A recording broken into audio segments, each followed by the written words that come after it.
World conference centre, তার দিকে এগিয়ে চলেছি। আজকে গ্লোবাল মিডিয়া ফোরামের প্রথম দিন, তো আশা করছি নির্দ্বিধায় ঢুকে পড়ব। এইটা ইউএন বিল্ডিং, আর ওই পাশে ডয়েচে ভেলে পতাকা উড়ছে, ডয়েচে ভেলের এবং গ্লোবাল মিডিয়া ফোরামের গেট। আমি একটু লেট খেয়ে গেছি, বাট ঠিক আছে, বাঙালির টাইম।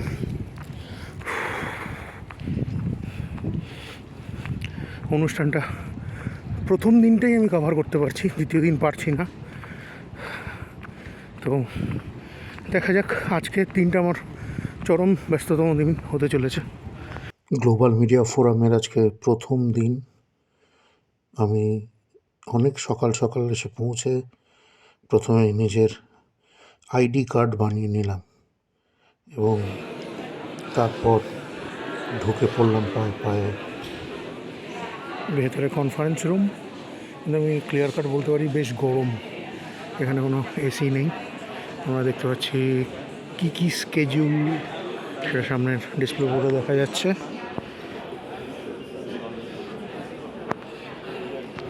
পার্টিসিপেন্টদের নাম এবং কী অর্ডারে কী হবে তার পুরো বৃত্তান্ত রয়েছে এখানে। যেমন নিউজ সার্ভিস, আমাদের এই পাশে আছে ডিডাব্লিউ, এবং এই পাশে কফি বিতরণ করা হচ্ছে, যেখান থেকে আমি এক্ষুনি এক কাপ কফি খাবো। 10টা থেকে ব্যাপারটা শুরু হতে চলেছে, এখন হাতে অনেকটাই সময় রয়েছে। আমার যে প্রেস কার্ডটা, সেখানে এটা লিখেছে ইন্ডিভিজুয়াল পার্টিসিপেন্ট, বাট ইন্ডিভিজুয়াল। এখনও অবধি আমি কোনো প্রেসের অংশ নই, এই হিসেবে ওরা জানে। যাই হোক, হোয়াট এভার ইট ইজ, আমি কোথায় যুক্ত হব বা জয়েন করবো এখনও অবধি অনেক কিছুই আমার কাছে ধাঁধার মতো, বাট ওকে, দেখা যাক। প্রচুর ওয়ান বাই ওয়ান অনুষ্ঠান হতে চলেছে। আমি কতটা কভার আপ করতে পারবো আমি জানি না।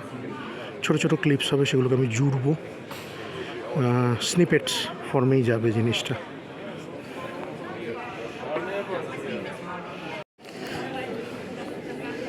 আমি যে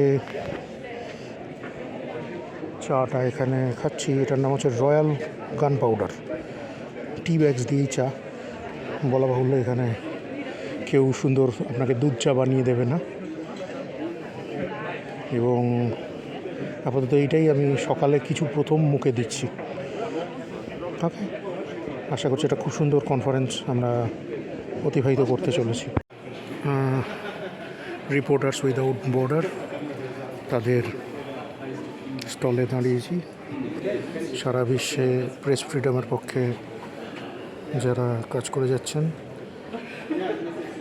এই অর্গানাইজেশন তাদের মধ্যে অন্যতম।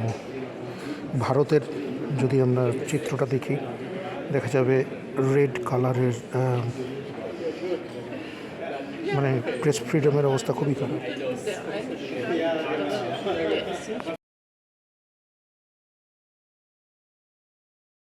I'm from India, which has very low press freedom index. According to press freedom index, very low press freedom is there. But we do what we try to do the best. Thank you very much. Thank you very much.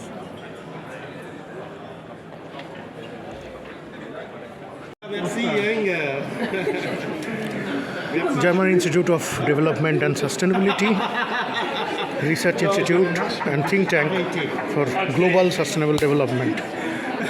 যেহেতু আমিও sustainable development নিয়ে, SDG নিয়ে, sustainable development goals নিয়ে কিছু কাজ করেছিলাম একটা সময়, তো আমার যথেষ্ট আগ্রহ লাগলো।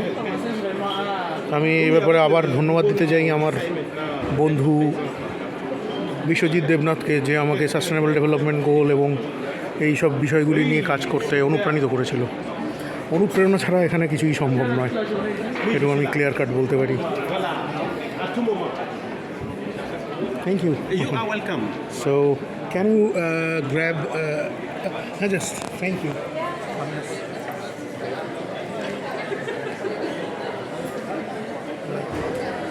Thank you for your annual report. And,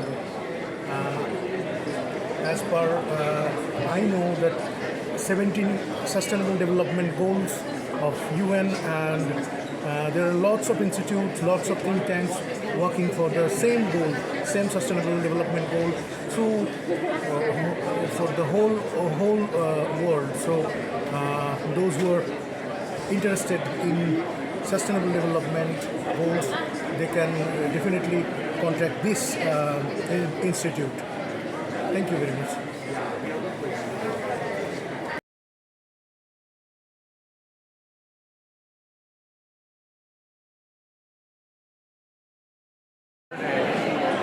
Yeah, the both workshop, and they were like, but you're a speaker, you have to like wall. And I was like, I was thinking it was Monday, so I don't have any obligations until tomorrow when I tell the speech. Like, but okay, I will like move her out. Yeah. But I will stay for the opening ceremony. Yeah. Yep. I Did also. you get your drink over there? Alles gut? All is good. All is good. Alles gut, alles gut.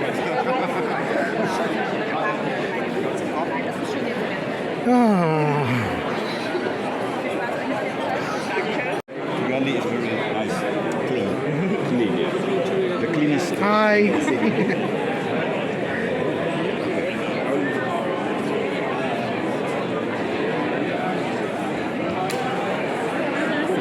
Okay. So let's check for what is happening there, and then we will search for. Yep. This way. আর minute দশেকের মধ্যে ইনগ্রেশন শুরু হবে, ইনগ্রেশন ceremony. আমার কলিগসরা সবাই এখানে রয়েছে। কলিগস বলতে ক্লাসমেটস, কলিগস যেভাবেই ধরা হোক না কেন। আমার বন্ধু তানজানিয়া থেকে। আমরা এক্ষুনি মেন সেমিনার হলে ঢুকে পড়ব। জাস্ট একটুখানি বসছি, কারণ আমি অলরেডি ঘেমে রয়েছি। চারদিক জমজমাট পুরো।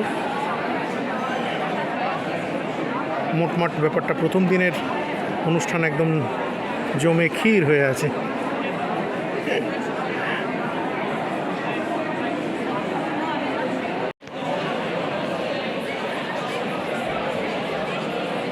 গ্লোবাল মিডিয়া ফোরাম একটা দুর্দান্ত অনুষ্ঠান হতে চলেছে। স্পেকট্যাকুলার মিডিয়া, যত পৃথিবীর বিভিন্ন প্রান্তের অ্যাকাডেমিশিয়ান, মিডিয়া পারসনস প্রত্যেকে এখানে এসে একত্রিত হয়েছে। শোনা যাচ্ছে যে Dear guests, welcome and good morning. Our program is starting in 10 minutes. Please join us in the plenary chamber. Thanks and have জীবনে এরকম প্রথম একটা গ্লোবাল লেভেলের ইভেন্ট কভার করছি। একজন সাধারণ ব্লগার হিসেবে অসাধারণ লাগছে। আমরা সাথে থাকবো, ছোটো ছোটো ক্লিপস নিতে থাকবো। আমাকে একটা ট্রান্সলেটর যন্ত্র এবং একটি হেডফোন দেওয়া হয়েছে, যেটা ব্যবহার করতে হবে।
এক্ষুনি অনুষ্ঠান শুরু হতে চলেছে।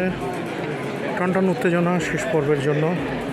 আমিও খুবই উত্তেজিত, কারণ আমি এই প্রথম এরকম কোনো একটা গ্লোবাল স্কেলের অনুষ্ঠান অংশ নিতে চলেছি। ভাষা বোঝার জন্য একটা ট্রান্সলেটার যন্ত্র দেওয়া হয়েছে। আমি এতটাই মূর্খ, আমি জানি না যে ওটাকে কী করে ব্যবহার করতে হবে।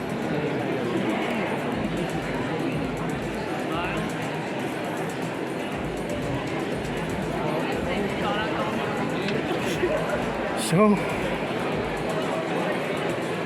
just being ready, set, go.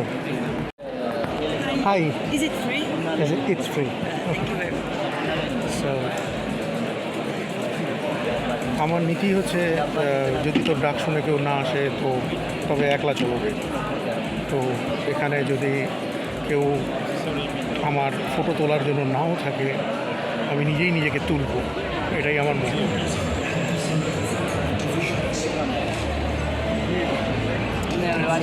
শুরু হয়ে গেছে, আমি ফিরে যাচ্ছি front camera.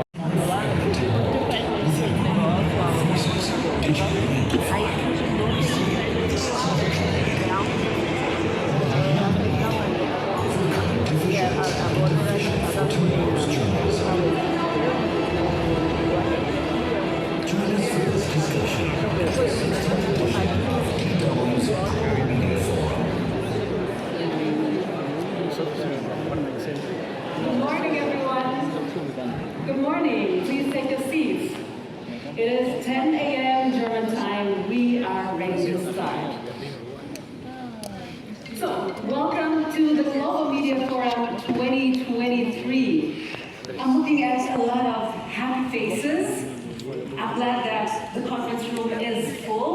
In fact, I'm told that there are about 2,000 people in attendance today, and there are lots more coming in. So if you are standing outside, then please feel free to join us here. We still have some seats here on this level of the conference hall, and there are also some seats up there. A warm welcome as well to everybody watching online. I know that there are tons of you who are joining us today for the Global Media Forum 2023. I want you to be part of the conversation today, not just sit and watch and listen. We will give you lots of opportunities to interact with us here. So there'll be workshops for you, especially for you, only for the online people. We'll give you a chance to ask our audience, our speakers here questions, and you'll also get to take part in some online surveys. So, just a quick question. Who's here for the first time?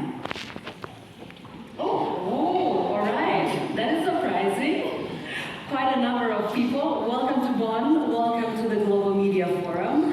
Now, I want to tell you something that some of you may not know. As you see, our conference venue here is not just any other conference venue. It's very special. And that is because where we are right now, it used to be the German Parliament. And in fact, the chairs you are sitting on are still the original seats that were used by German members of Parliament. And then in 1999, the government moved to Bonn, Parliament moved to Bonn, but they left everything here, and that is why we have the great chance today to feel like parliamentarians. And I don't know if that's a good thing or a bad thing, but just to give you a brief history about this place. In any case, I'm basically the speaker of the house today. I'm your MC. My name is Liz Shaw. I'm a journalist and a TV presenter at Deutsche Welle. I'm the host of 2 TV shows. One is called The 77%. That is the show for Africa's youth. And the second one is called Focus on Europe, where we tell stories about events that are moving people across the European continent. All right, so our theme today and tomorrow is overcoming divisions. And let me tell you what I love about this theme. You know, it is a theme that is very constructive. We media people love to point out what is not going well in society. We say, okay, there's a problem here, there's division there are irregularities that surround the place, but we never or we rarely go beyond that. But today we want to take a different approach. We want to, somebody's waving there, hello, hi. I don't know if you're waving at me or if you've seen a friend or colleague on the other side. this is what the Global Media Forum is all about. We're bringing great minds together. There's lots of opportunities to network and to meet new people. All right, so back to our theme. We want to discuss how journalism can be used, how we journalists can use our tools, our skills, our networks, our platform to help overcome divisions in society. So we have 2 days with a packed program. I hope that you've taken a look at it. I can just tell you about some of the highlights that we have for you today and tomorrow. So there will be some speeches.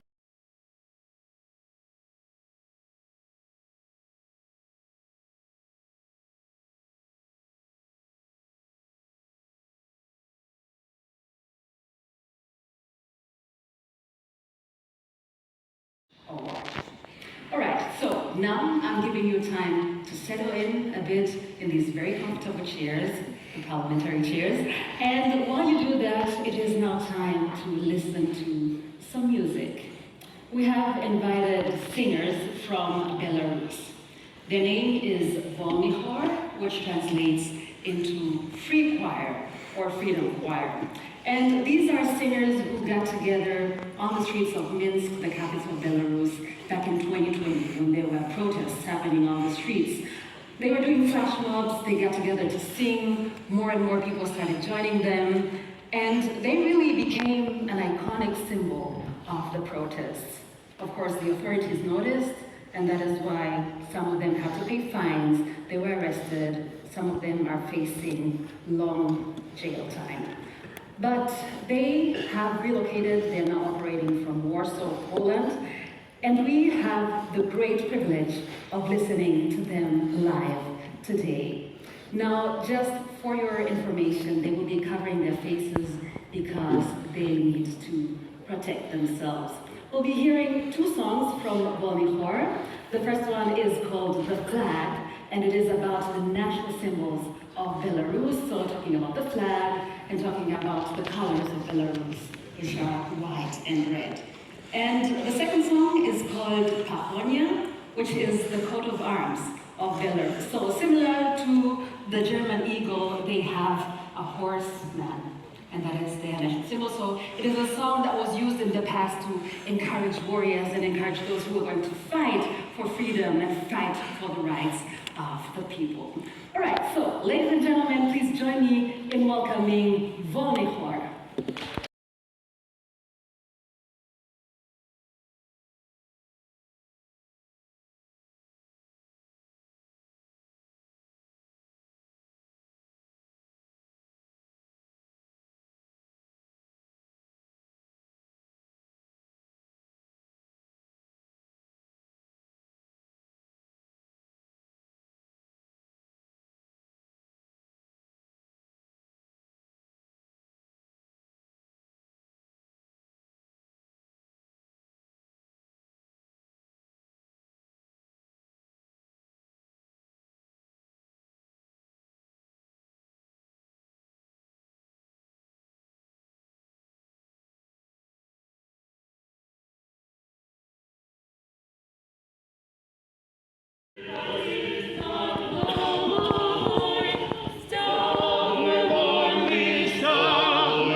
and partners of DW. It's one of the nicest and best days and weeks in the year when GMF is happening, and so many of our friends are here from all over the world. It's a real pleasure to meet you here. Thank you for coming.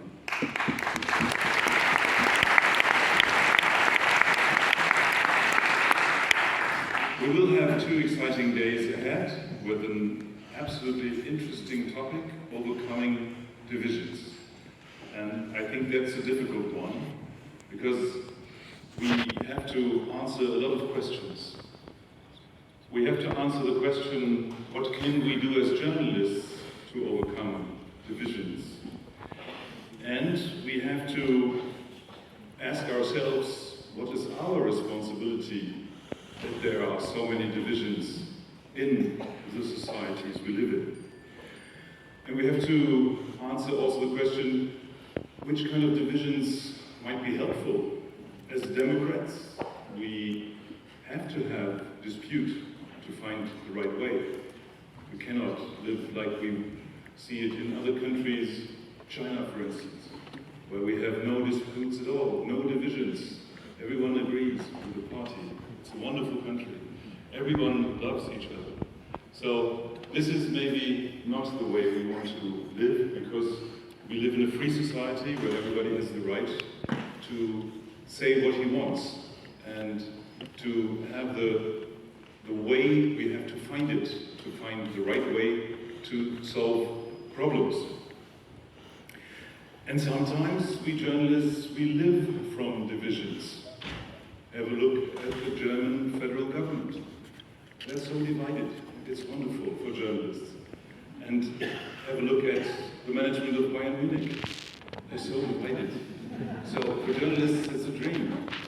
So there are divisions where we ourselves must say, it's great that they're there. But where is the exact measurement where we would say this is too much? Well, I don't have to give the answer tonight or today, but you will find it out for the next coming days. And I think when we look who is responsible for divisions, well, everybody is at the end, but also we have to say that after social media came and the platforms came, divisions are going deeper and the tone is rough. So I think one of the big demands I have, and I would really like that we all come together and stop letting the algorithms of platforms set the agenda of our journalistic work. Not every hate campaign is worth reporting. Not every populism needs to be transported. Rumors and emotions are no substitute for facts and constructive solutions.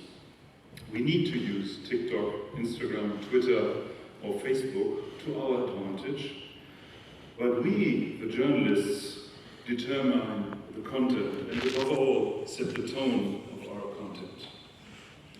Neither Elon Musk nor Xi Jinping are interested in independent journalism. Their business model is to divide for different reasons.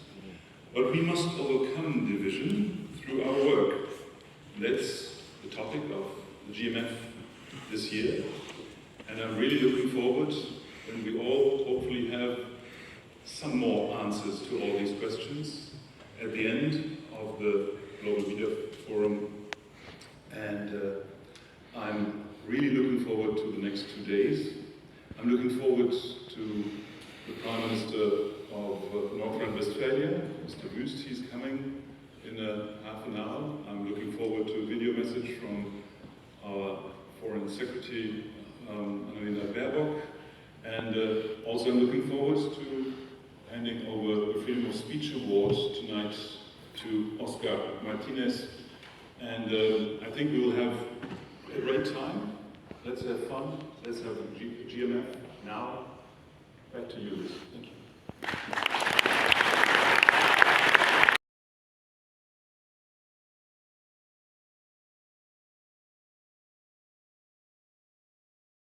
Gentlemen, I would like to start with the words of a Russian journalist. a journalist whose name I won't mention because I don't want to endanger her. She says, "The work is very different from what I was doing before the 24th of February 2022. At that time, I was a culture editor at a large Russian media company. It was difficult for me to leave my favorite job. Still, I feel that my mission now is to edit political stories and to help citizen journalists find their voice." This journalist left St. Petersburg after Russia's invasion of Ukraine and now works in exile from Riga. She's one of 1,000 media workers whom the German government has been supporting the past 12 months through the Hannah Arendt initiative. Like her, many of them can now continue to work in exile. Their work, your work, as journalists and media representatives is crucial.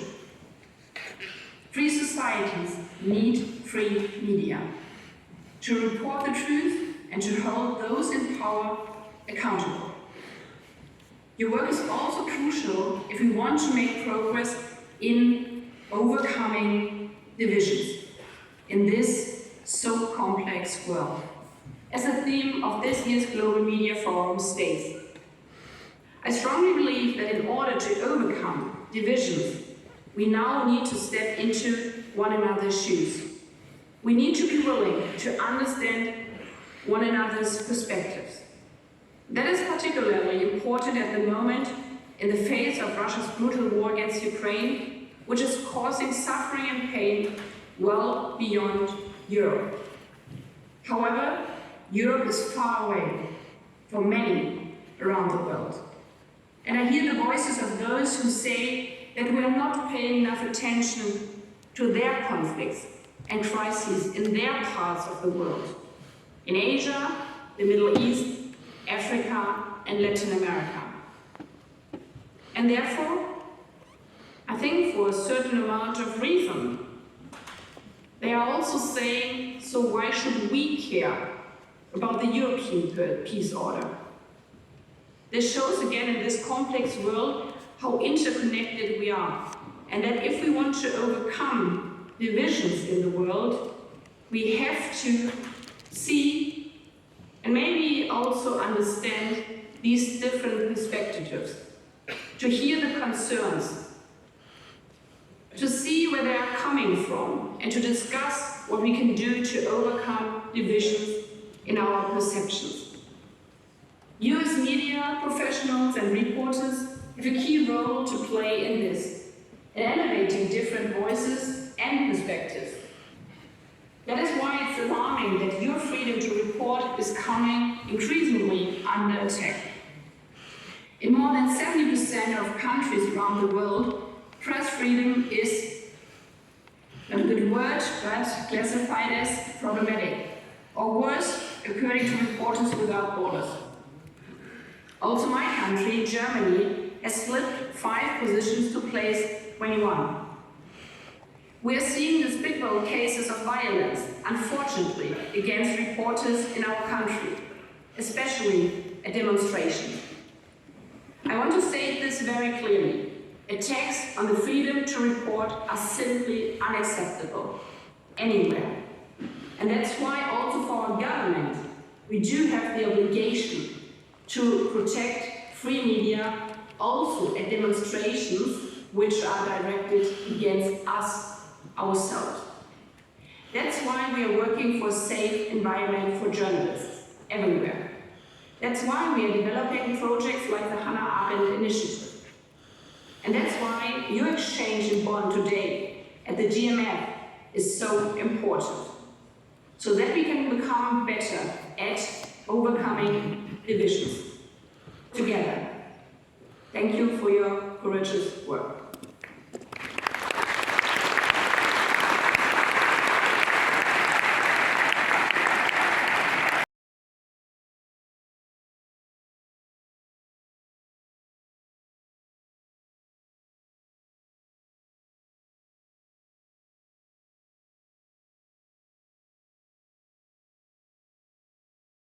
Approaches.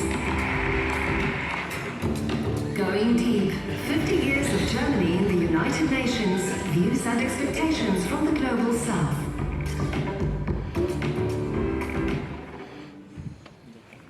That is our topic right now. My esteemed panelists are all here, and I'd like to welcome all of you. First of all, we have Lina Bowie. She is a women's rights activist from Liberia and a Nobel Peace Prize laureate. Welcome to the stage.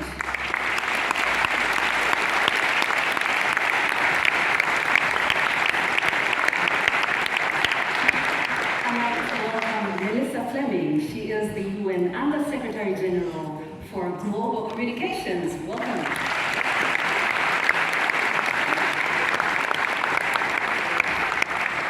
And this title, I have to read it. Dr. Gupta Zauta, he is the Director General for International Order, the United Nations, and Arms Control at the German Foreign Office. A warm welcome to you as well.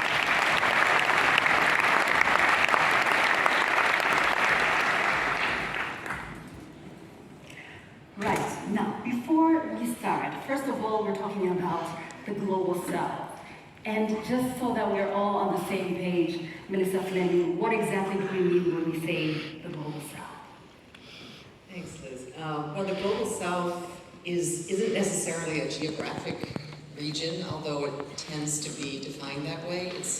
These are places which are not equally treated in terms of a financial divide, and increasingly, with the New World Order, we're seeing other divides, including climate injustice. So countries that have the least to do with climate change are suffering the most. They're crying out for investments in order to adapt, but have so much debt with unpaybackable interest rates, and are being asked to adapt to renewable energies at a time when they're trying to make progress, and are unable to get credit that would be meaningful. So there's a financial divide and an investment divide, and countries that need sustainable development, but where the world needs to invest more. Now, Lina Bowie, I read recently in the Foreign Policy magazine, there was an op-ed which was titled, "The Global South is Rising, it is gaining more and more power." And there were examples given, for example, the negotiations at the climate conference in Egypt. So tell us, how much power does the Global South really have in international politics? Well, thank you all for having me here. In this conversation, and for the purposes of the conversation, my reference to the Global South will be Africa, because this is where I come from. How much power? I think for a long time, the continent has a lot of power. But power, as you all know, is useless if you can't use it to benefit yourself. So if you look around, especially within the context of the climate, we have some of the largest regions of forest and all of the different things. But irresponsible government, I would say, and after here, because this is a global media conference, I'm sure the tweets will be a lot that I came and bash Africa, but that is the truth. We have a lot of wealth, we have a lot of things to make us not even be in a category that Liz talked about, underdeveloped, lack of sustainability, and all of the different things. But I think until we can get our acts together, the power that we seem to have will continue to benefit the global north. Okay, so you're saying that we're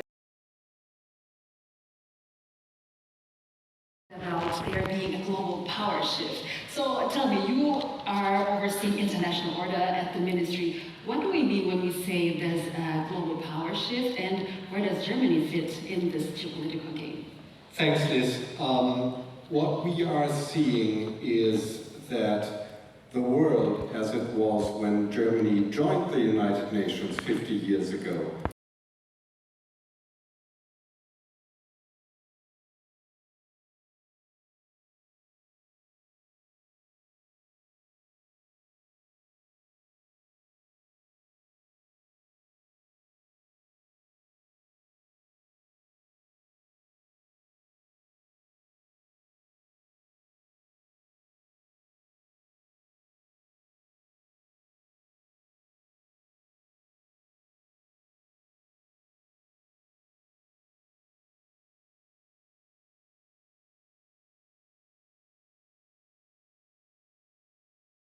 please.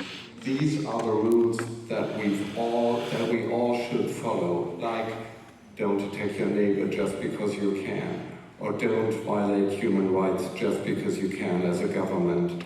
I'm not saying the international rule, the international game should always continue in the rules that were written into the Charter of the United Nations in 1945.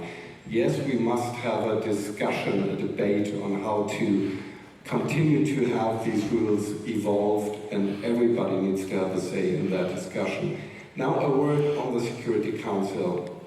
One thing is for sure, the Security Council that exists right now is not a just and legitimate representation of the world that we all live in.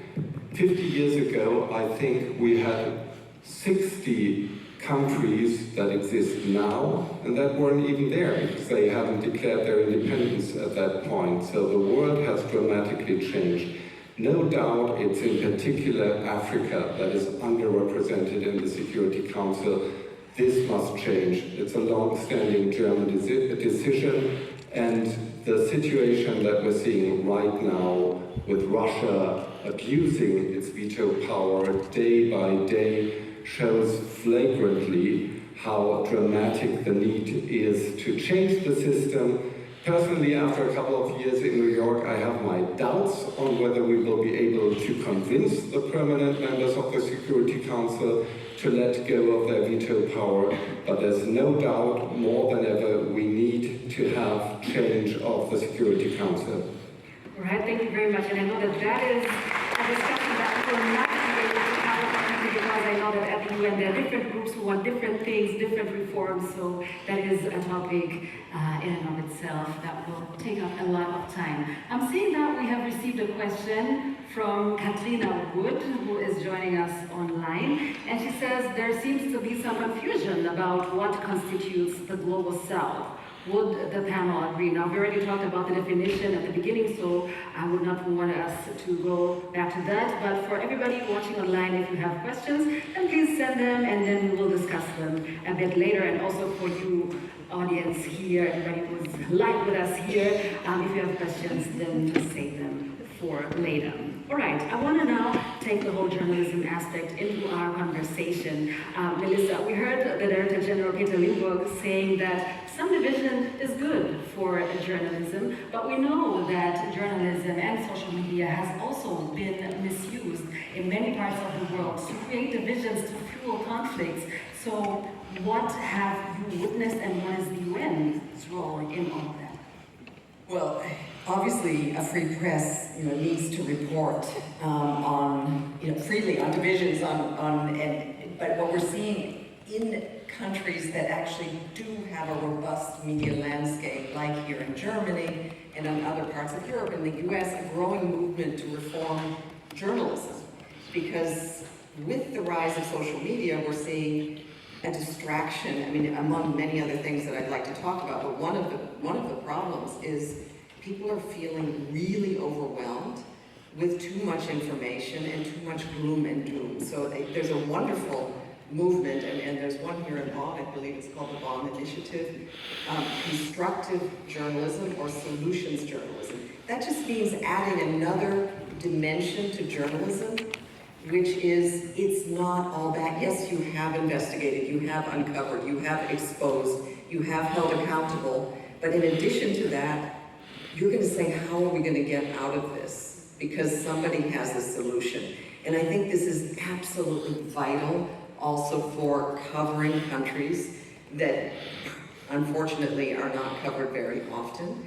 But it's only when there is dramatic or terrible news that the journalists then descend.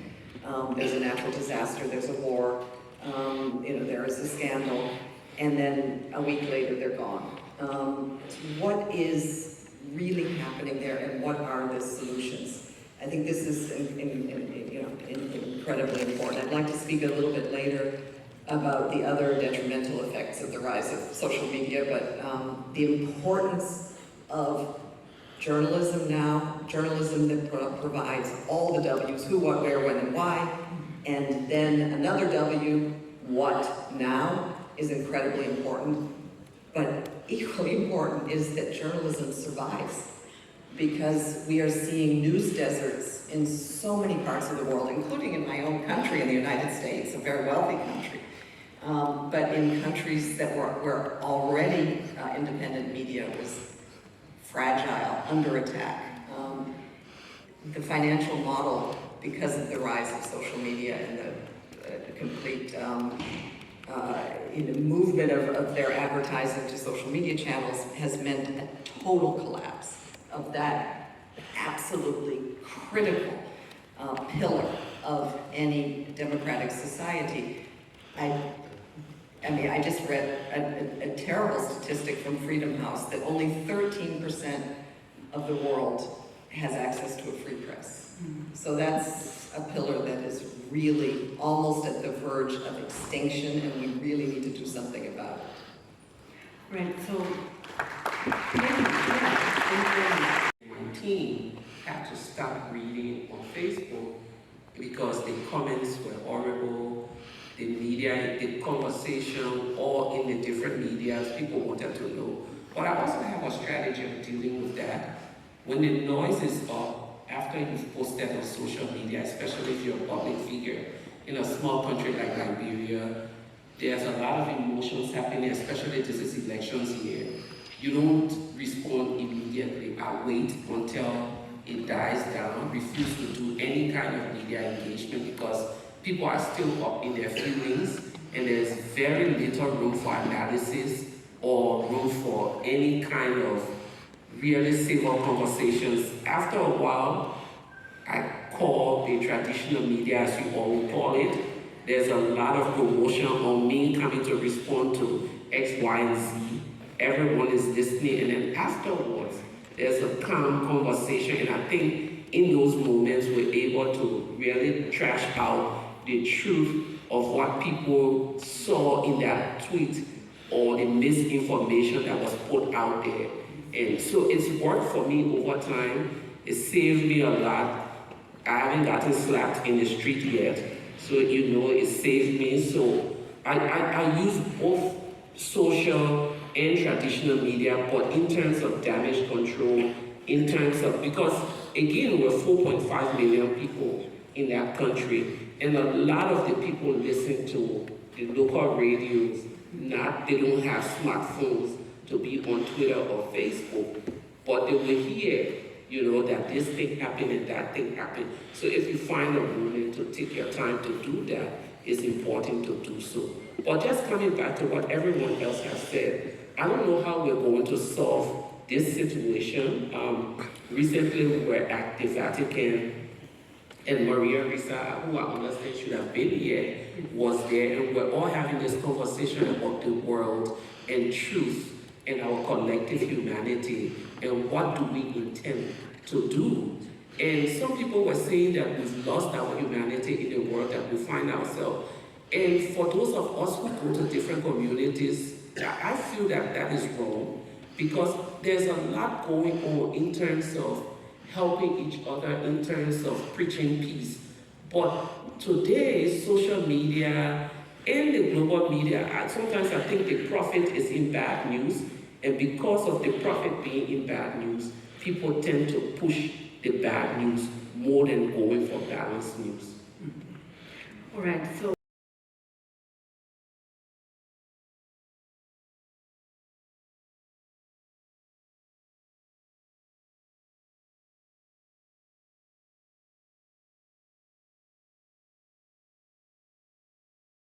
I started looking at the responses on his tweet.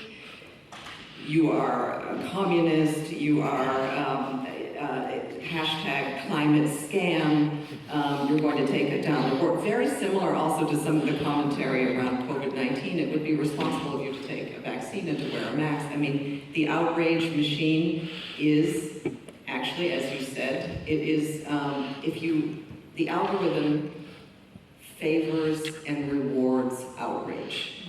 That's the design of the social media platforms. And the more outrage, the more engagement, the more money for the platforms. So fundamentally, if the design isn't changed, we're going to be all just trying to clean up. I agree with you. I think there is more good out there in the world. There are more people who are trying to do good than there are haters. However, the way things are designed, the haters have a louder voice. It's like, I know that Elon Musk and others have tried to say that social media is like a global town square, but it's a town square with no police, and it's a town square where those with the ugliest and most divisive voices have the biggest stage. So it's just from a UN perspective, and I remember, I've been working in communications for international organizations my whole career, and I was really excited when social media came onto the scene, because I used to only be able to come to you, to journalists, to get my message across, and we could then also, and we value journalism, working with journalists, but we could also communicate with people directly, and it has done some good in this world. It allows people also who the marginalized to have voice. But the dark side came very quickly, and we're finding we have to build a whole ecosystems around just trying to manage the damage that it's causing to information ecosystems around the world. I see that Günther, you want to say something. Just two very simple messages. Firstly, I belong to those who believe that we need a certain degree of regulation. We need to make sure that some fundamental rules are taken seriously. Here in the European Union, we have some power to do so. The standards that we're defining here will also define the game elsewhere, and at least discussions we have here in Europe will trigger more discussions in other places and might inspire others. And then secondly, we need to be out there. We need to be out there on Twitter, on Facebook, whatnot, tell our version of the story. By we, who do you mean exactly? By we, in this case, I mean, speaking for the German government, I mean us as a government. We were speaking about the South. I think the South covers something very, very diverse groups of countries and human beings. We need to be seen traveling, talking, meeting decision makers, meeting grassroots leaders, meeting normal people, so to speak, in order to bring across our message directly, so as not to allow those who disturb messages to do their business. I think these are very important elements. Well, the sad thing is, those on social media believe that they are normal people. So how do you counter that? Everyone believes that they're normal people, and that's the reason why they come at it. But one of the things that I worry about, and you mentioned it, is the next generation. The next generation of attention-seeking young people who believe that the only way I can survive in this world is if the entire world is paying attention to me, and so I can do whatever I need to do to get the kind of attention that I need to get. So are we breeding a generation of narcissists?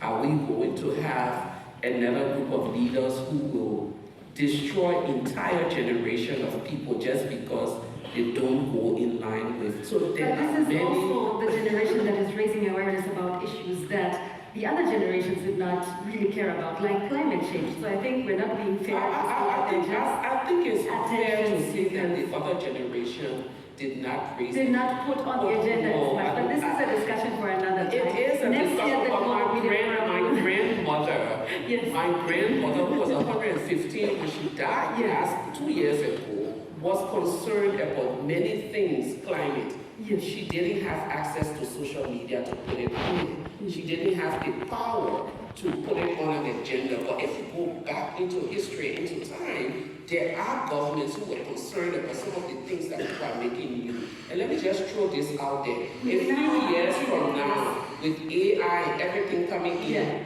the newest invention will be someone teaching our children how to go outside and play. All right.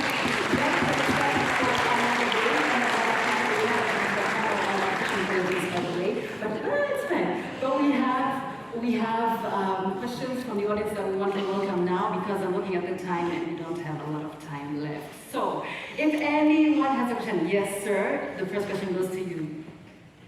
1 second, please. We'll get you a mic. My question to you regarding the overcoming reasons. We are living in modern world, but if we see the past, that before the United Nations, the League of Nations, it was not succeed due to the powers of the superpowers that time. And now in these days we see also same thing, that it's a feeling of the world that United Nations has been converted into a sub-organization of some superpowers or only one superpower. So, and we see also that United Nations is failed to resolve the conflicts, many conflicts which have been converted into wars. Like if we see in the past that Kashmir conflict, India, Pakistan, or like Ukraine, Russia, some conflicts still they have not been resolved and United Nations failed. So how do you think that United Nations has some future if they cannot resolve the conflicts? Anybody in particular who wants to answer the question? Okay, go to that, you President. Yeah, maybe I can say a word on that. Just briefly, please. I agree with you. The UN are under duress.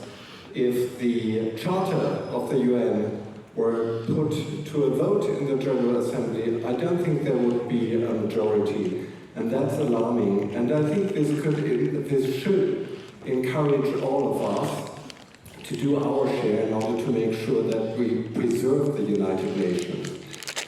Don't just look at security, look at the most pressing question, look at climate, look at health, pandemic accord, and other questions. Here I am confident we will be able to make progress in the UN together with many countries and overcoming divisions. Thank you very much. Good. Gentleman there. Yeah, the next question goes to you. Thank you.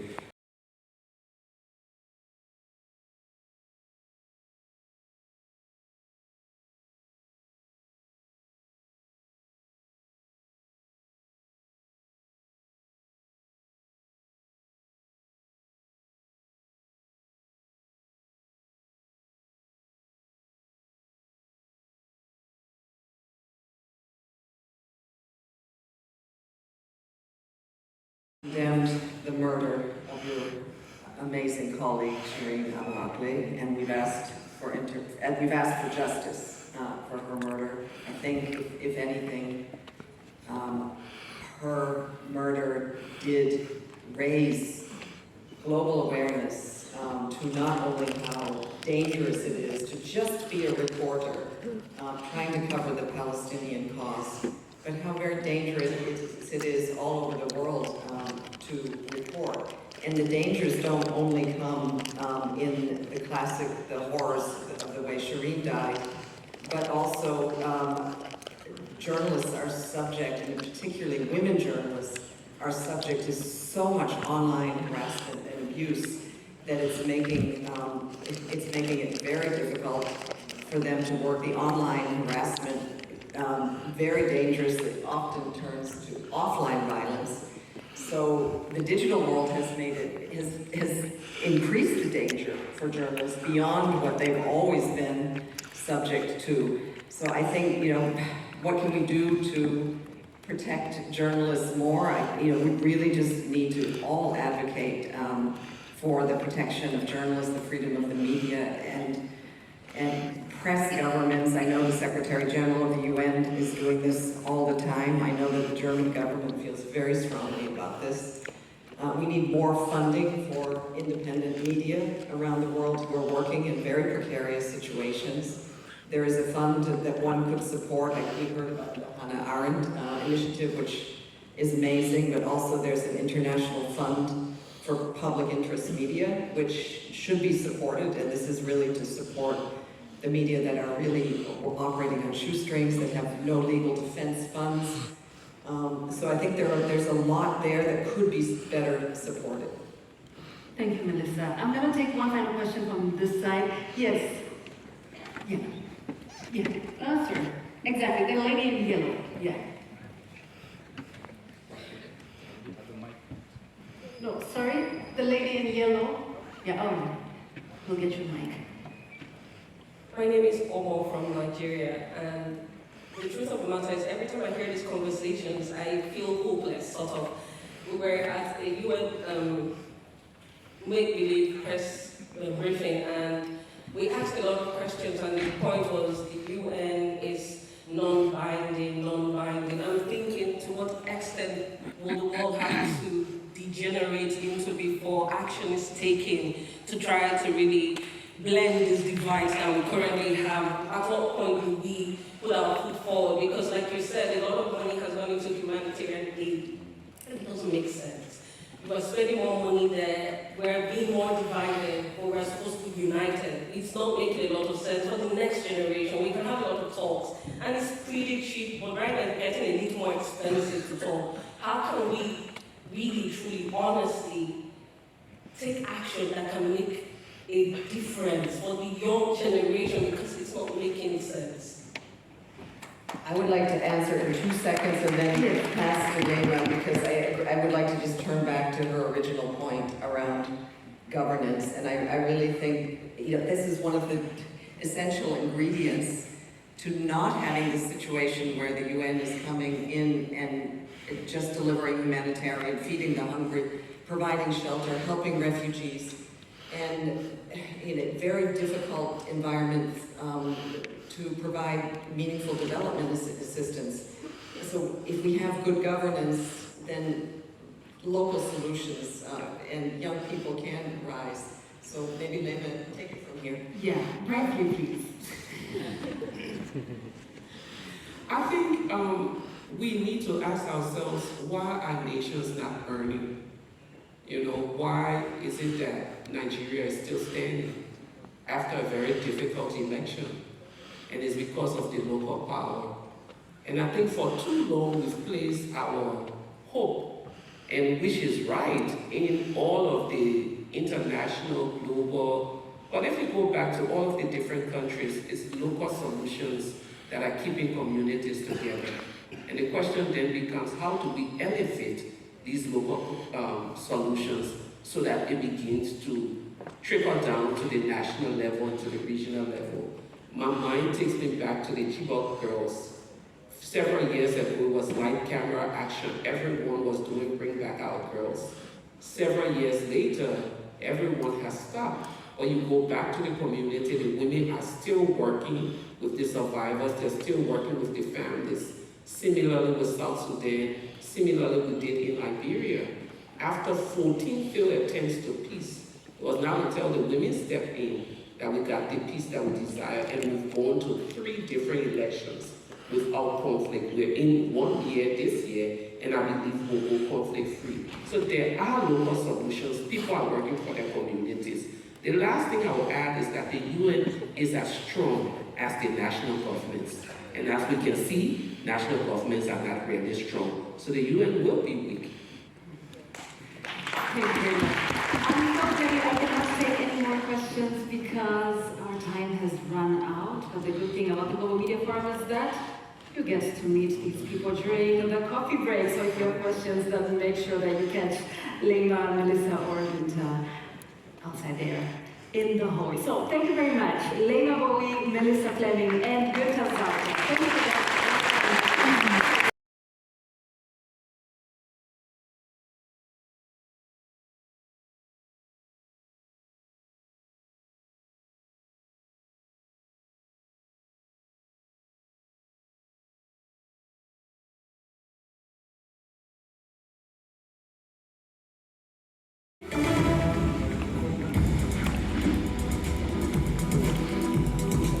From here to the other side, where the Russian enemies are, it's just roughly about 150 meters. For the rescuers, it's a race against time. أنطاكيا مدينة مدمرة بشكل شبه كامل. We are in Turin province, northeastern Congo, on our way to a community where thousands of internally displaced people have fled violence between armed groups.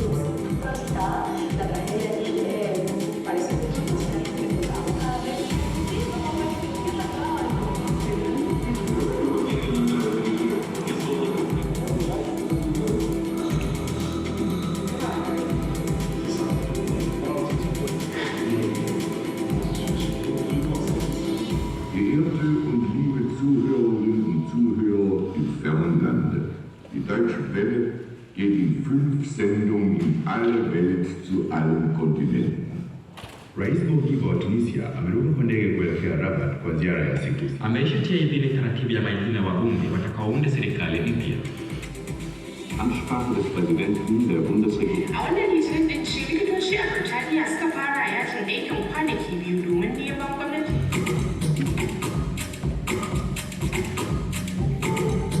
Bienvenue à Cotonou. 77% vous reçoivent cette semaine au Bénin. Don't hold back, say loud. क्या आपने कभी अपने खाने के बारे में सोचा है?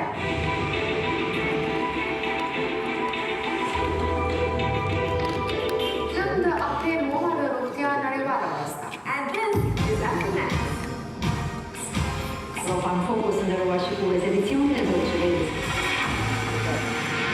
أهلا وسهلا بكم وأيضا بمكافحة الفساد. На Западе это сразу расценили как военные преступления. Secretary General Stoltenberg, welcome to Conflict Zone. Thank you so much for having me, sir. It's just me. People human unity. 演出了记者 entrenamiento físico y también estas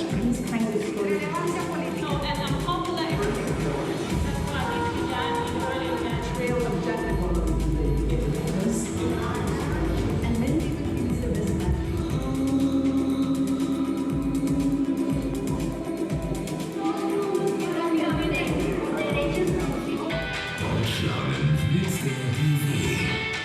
Das preisgekrönte Angebot für Lernende. Weltweit verfügbar und für jedes Sprachniveau.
Notre programme en langue française à destination des pays d'Afrique.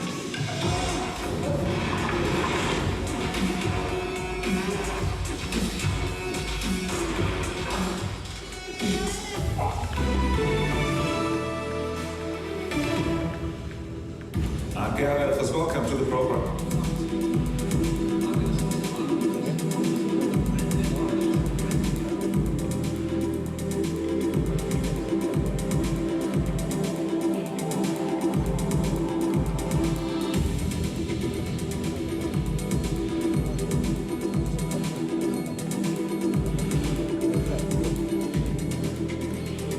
Also hol mal die Cellistin. Also nicht welche Cellistin, die Cellistin. War die einzige. Ein Riesenglück.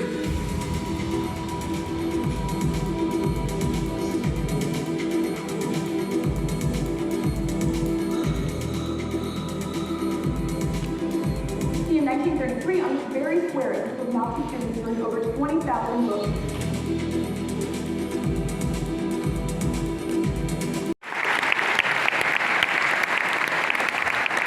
That is DW, killing it as it is since 1953.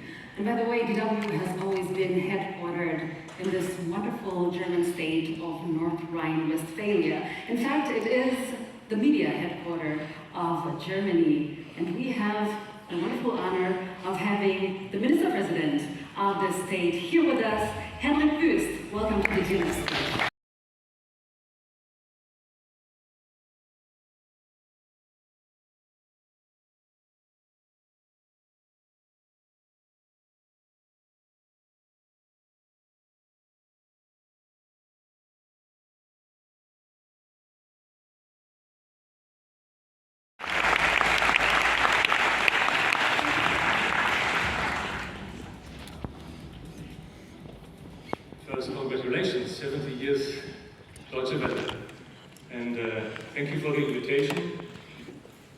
For me, it's always inspiring to be here.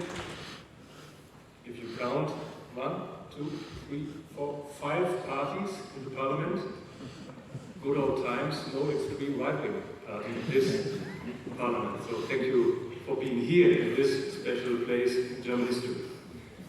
Dear Mr. Limburg, dear Ms. Under-Secretary General Fleming, dear ambassadors, dear Ms. Bowie, I would like to welcome participating journalists and media managers from all over the world, ladies and gentlemen.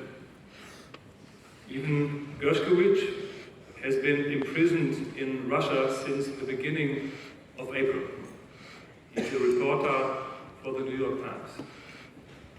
He is accused to be a spy. The 30-year-old faces up to 20 years in prison. Even Gershkovich is just one example. Around the world, countless journalists are victims of intimidation, despotism, and violence. According to Reporters Without Borders, working conditions for journalists are problematic in around 70% of countries worldwide. They are even very serious in 36 of 180 countries. Unfortunately, Reporters Without Borders also registered 103 violent attacks on journalists in in Germany last year. A sad record. I'm sure many of you also experienced attempts at intimidation, threats, perhaps even attacks and violence. In short, things are not good for press freedom in the world. The Russian war of aggression in Ukraine, China's quest for power, the shift in geopolitical balances, all this has further aggravated the situation. Add to this disinformation, conspiracy theories, and hate speech. Ladies and gentlemen, it cannot be said often enough. Attacks on journalists, on the free media, are attacks on democratic societies as a whole. Every day we have to fight anew for journalists to be able to work independently and freely all over the world. We need to communicate every day what our societies are missing when the media lose their freedom. I'm glad, Mr. Limburg, that we have a strong free voice with Deutsche Welle. A strong and free voice to be heard loud and clear all over the world, especially in countries where free media do not exist anymore. Conspiracy theories and systematic disinformation spread much faster and further than before through digital media. Which news is real and which is fake? Which image is manipulated and by whom? Which information can I trust? These questions are arising more and more frequently. Especially on social media, fake news is spread widely by trolls and bots. The use of artificial intelligence makes it possible to create text, images, and videos that are almost impossible to recognize as fakes. Add to this the filtering effect of algorithms. We see perceptions arise that no longer have anything to do with reality. More and more often we see that this is the way to create a mood. Attempts are being made to influence public opinion, political decisions too. What's more, disinformation is deliberately being used as a weapon. The Russian war of aggression against Ukraine is a long prepared for war of information. This shows us how important free media is for our societies, how important independent and diverse journalism is as a safeguard against disinformation and conspiracy theories, as a safeguard of democracy, for peace and freedom, as a safeguard against autocratic governments who have long been using the media globally to manipulate people, to intimidate them and turn them against each other. I say it again, it is a task for us all to protect the free media every day. This requires network across all borders. It requires calling out even the beginnings of manipulating loudly and clearly. The Global Media Forum here in Bonn is an excellent opportunity for this, with high-level participants from all over the world. Let us use this great opportunity to demand the release of Ivan Gershkovich.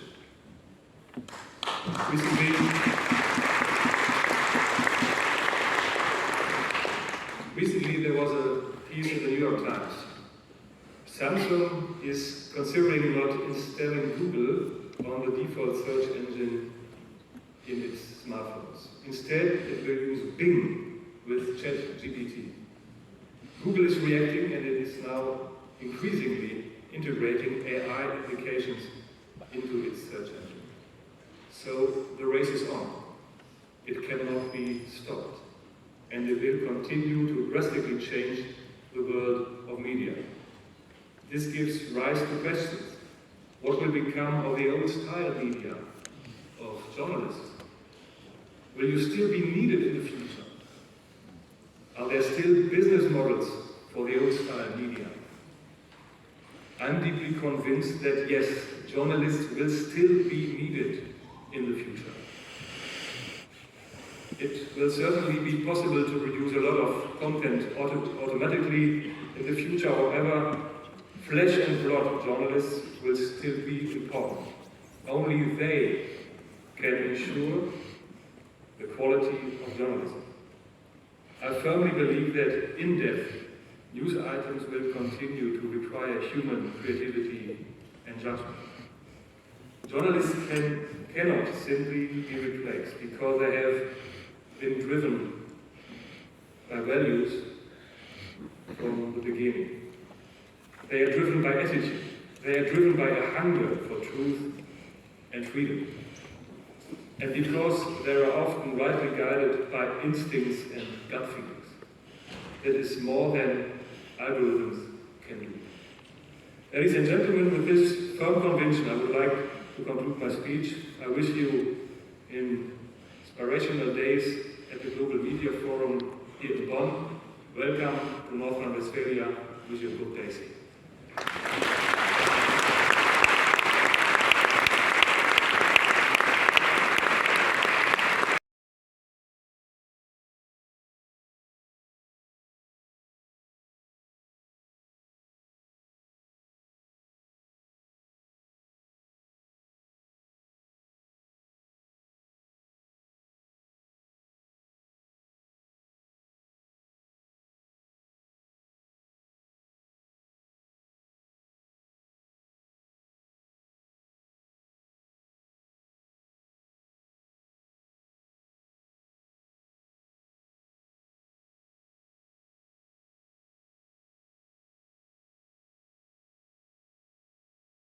Let's get right to the matter. Solomon, yesterday as we were discussing, I told you something that my colleague Michelle Moons had said, which is that when I probed him on what the role of the media is in healing divisions, he said, well, is that really our job? And so the first question to you is, what do you think our job is in today's world? All right, thanks for having me. So, journalism has been about saying it as it is, going out there to answer the 5 W's and H. But I think it should go beyond that. It should be what today we've learned from the first panel, what now? I think that's the next W that we've been introduced to. I'll give you a classic example of what really happens. And there is a scholar called Tan who framed the peace versus war journalism. What is the place of journalists? Is it our role to promote peace in the midst of a divided world, beyond just saying what is happening?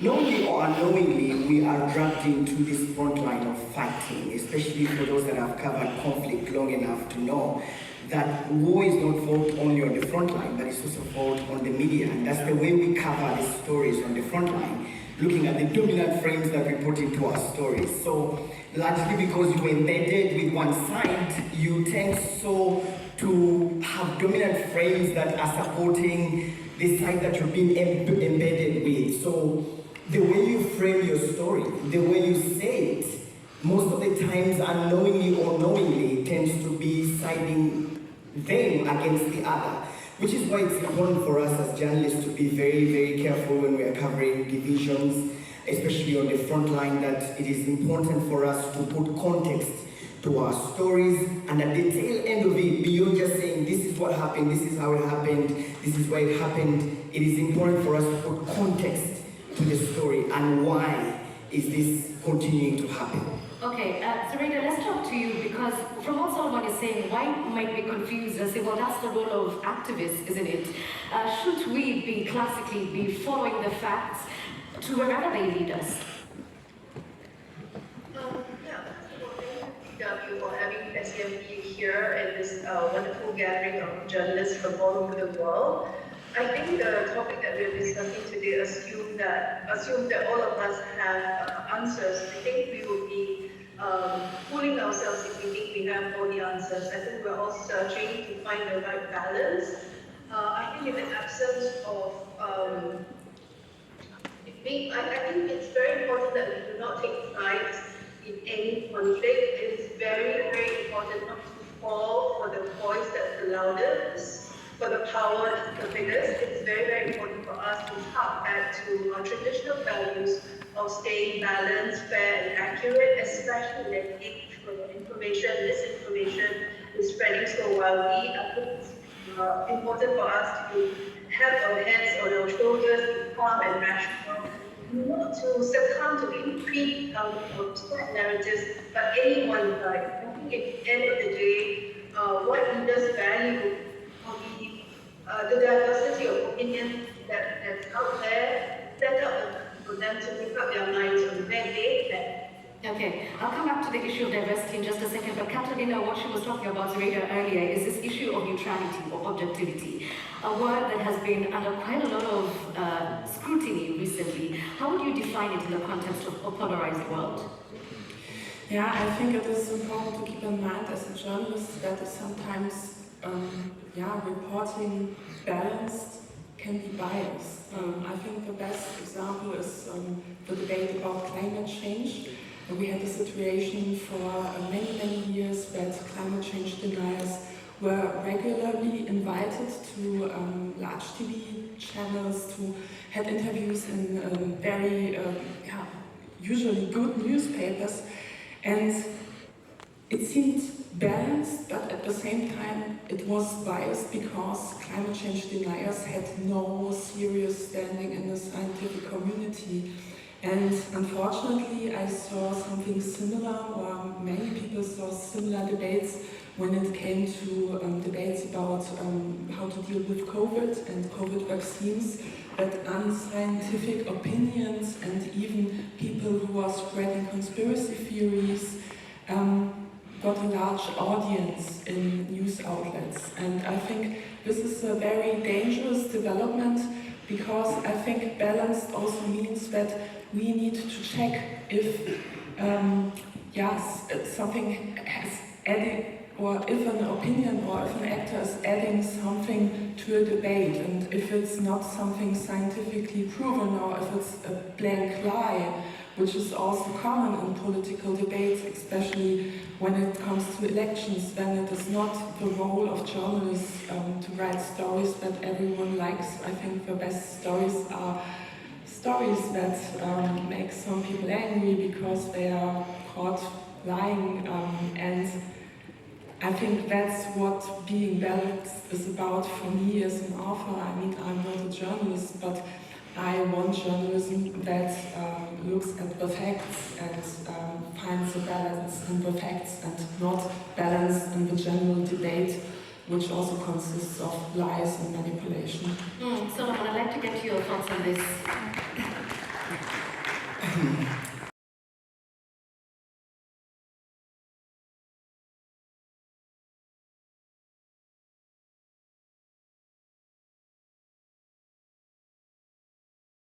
Thing is, they give us one part of the story, and I'm happy that when you look or listen to international media, somehow they'll tell you Russia is gaining control, Ukraine is gaining control, but depends on which side of the plate you are at. So a lot of it has been, okay, this is what Ukraine is doing, this is what Ukraine is doing. Ukraine is getting arms and they're taking over and they're reclaiming their space.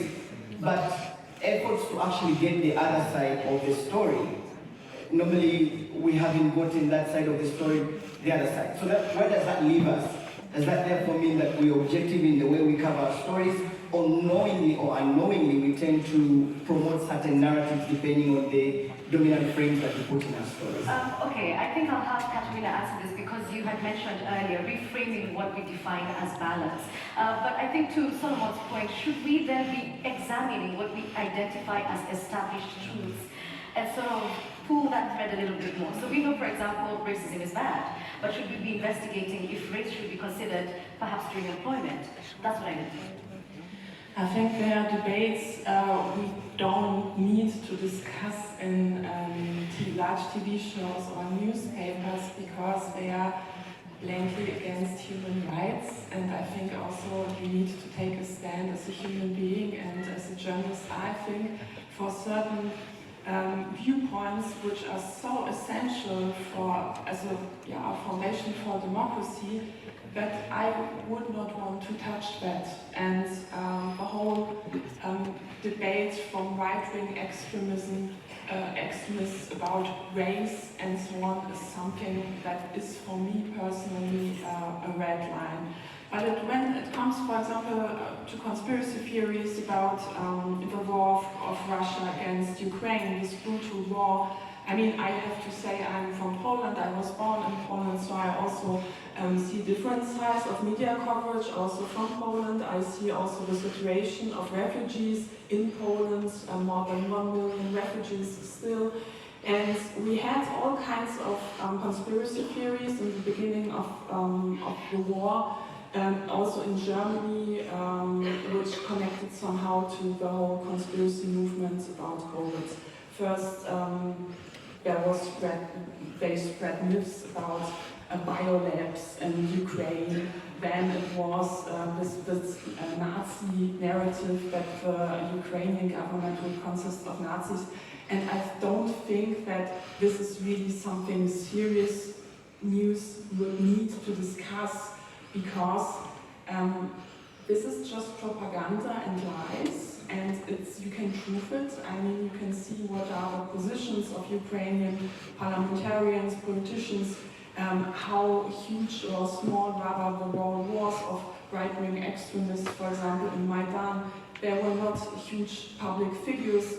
Of course, in a large country also there are extremists, but they don't play a leading role in the government right now. And I don't think that, the role of objective journalism is to take the Russian narratives and give them the same space, like, for example, fact-checked stories. But of course,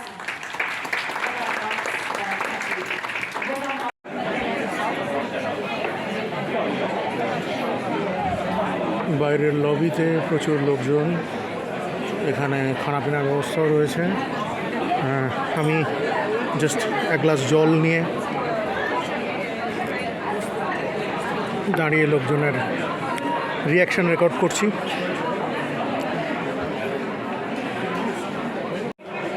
আমি হচ্ছি এখানে এমন একজন individual, আমার কার্ডে সেটাই লেখা আছে ইন্ডিভিজুয়াল, তো যে মানে গ্লোবাল মিডিয়া ফোরামে সেই ধরনের জনগোষ্ঠীর বা সেই ধরনের মিডিয়া ওয়ার্কারের ভূমিকা পালন করছে, যে নিজের সেলফোন হাতে ঢুকে পড়ে বিভিন্ন ইভেন্টে। তার কাছে কোনো দামি ক্যামেরা নেই, দামি ইকুইপমেন্ট নেই, সে দরিদ্র একটা দেশকে রিপ্রেজেন্ট করছে এবং জাস্ট হাতে মোবাইল নিয়ে সে ঢুকে পড়ছে। অনেক টেক্সট বুক পলিটিক্যাল থটস এবং পলিটিক্যাল কারেক্টনেসের মধ্যে মানে জানতে ইচ্ছে করছে যে অ্যাকচুয়ালি এই বিরাট সমাবেশ, ইউএনের এই ভূমিকা বা এই গ্লোবাল মিডিয়া ফোরাম আদৌ আমাদের জেনারেশনকে কি কোনোভাবে হেল্প করতে পারবে, যারা আমরা একটা জাস্ট ক্যামেরা হাতে বেরিয়ে পড়েছি, যে অজস্র প্রশ্ন যার উত্তর আমাদের কাছে নেই, বা আমাদেরকে গোল গোল ঘোরানো উত্তর দেওয়া হয়, সেসবের উত্তর কি আমরা পাবো? হয়তো প্রচণ্ড হাইপোথেটিক্যাল একটা প্রশ্ন হয়ে গেল, বাট এটাই আমার মনে এই মুহূর্তে জাগছে।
Nothing.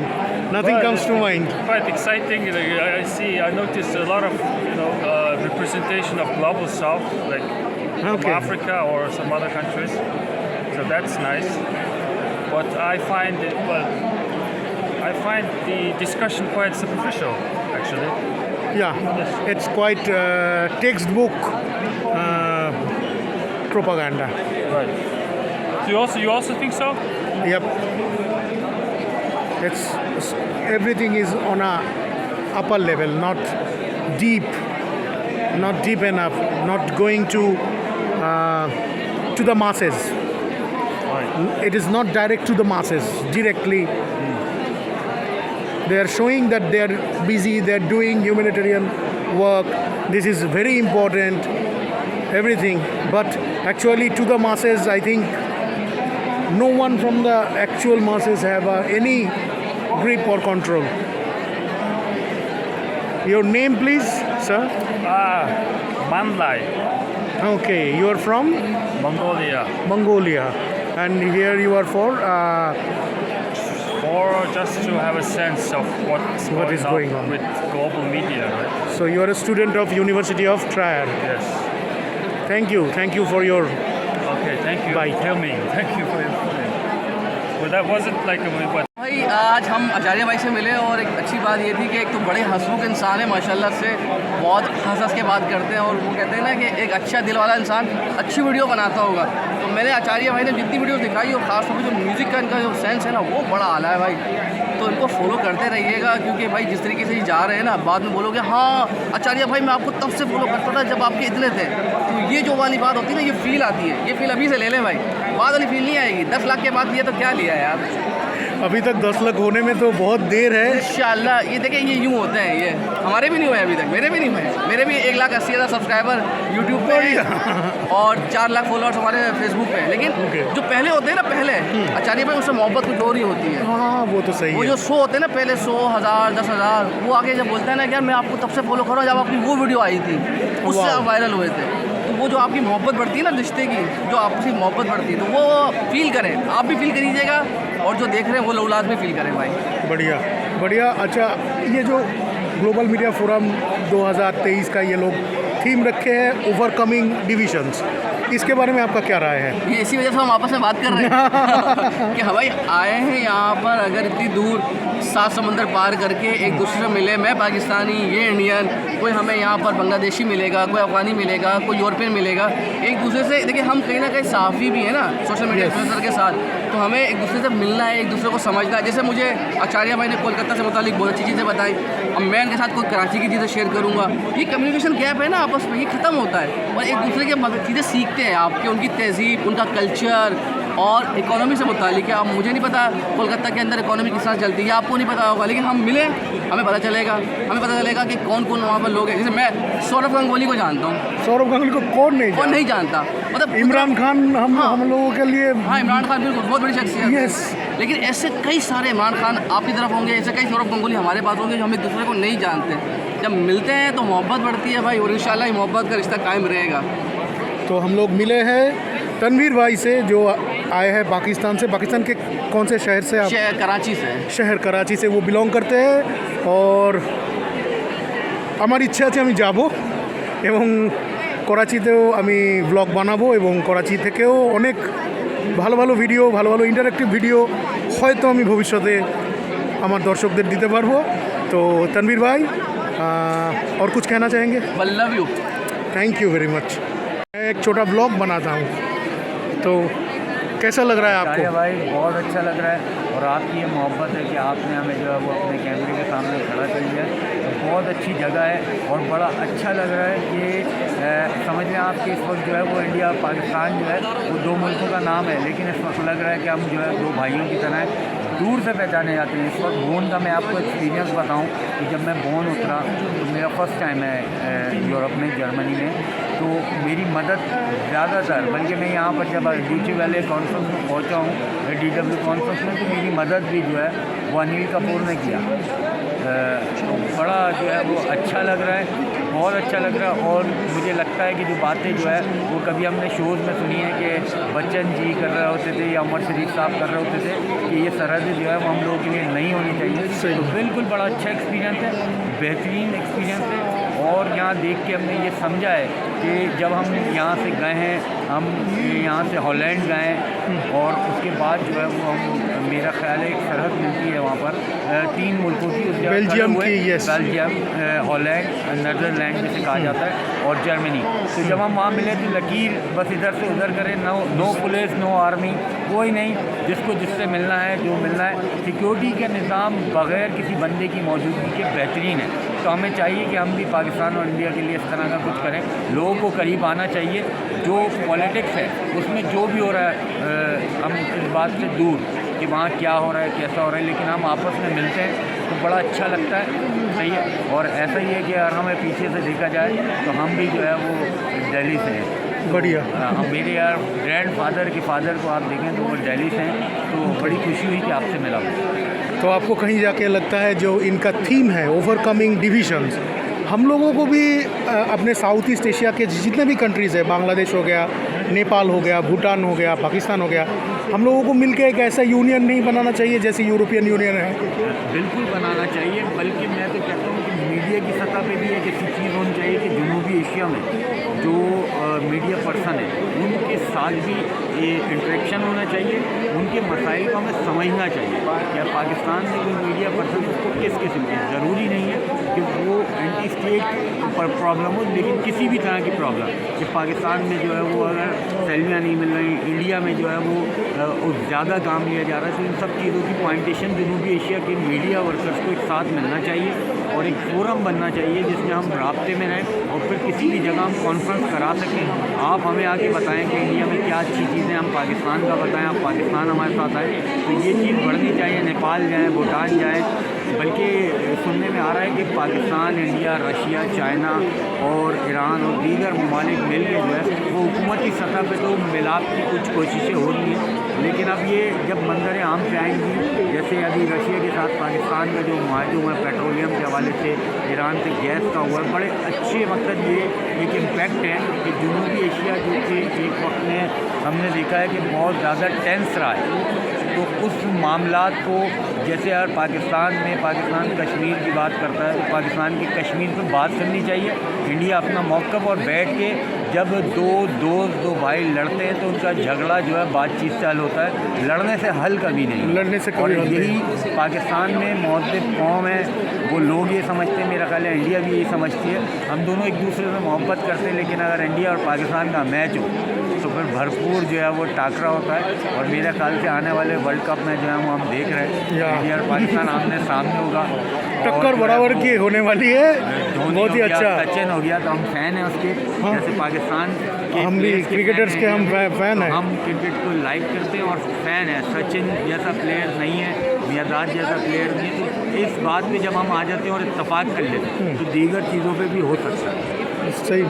सही में तो इसी अमन के आशा के ऊपर हम ये छोटी सी बाइट ख़त्म करते हैं। ये तो एक छोटा सा, मान लीजिए यूट्यूब के लिए एक छोटा सा पैगाम है, छोटा सा एक व्लॉग जो मैं बनाता हूँ उसमें ये जाएगा, लेकिन मेरा ये उम्मीद है कि ये बहुत दूर तक ये बात फैले। यही मैं बिल्कुल ऐसा ही, आप बिल्कुल सही कह रहे हैं। मुझे यहाँ पे आके बहुत खुशी हो रही है। मैं यहाँ पे मोहम्मद सलमान जी से मिला, जो कि पाकिस्तान के एक बहुत ही बेहतर एक जर्नलिस्ट है, और उनका सामना करते हुए और उनसे बात करते हुए मुझे बहुत खुशी महसूस हो रही है। तो हम लोगों में से जो हम लोग जो बात कर रहे थे थोड़ी देर पहले, वो है कि हम लोग दो कंट्री, एक बॉर्डर हम लोगों को अलग रखी है, और यहाँ पे ग्लोबल मीडिया फोरम की ही स्लोगन है ओवरकमिंग डिविजन।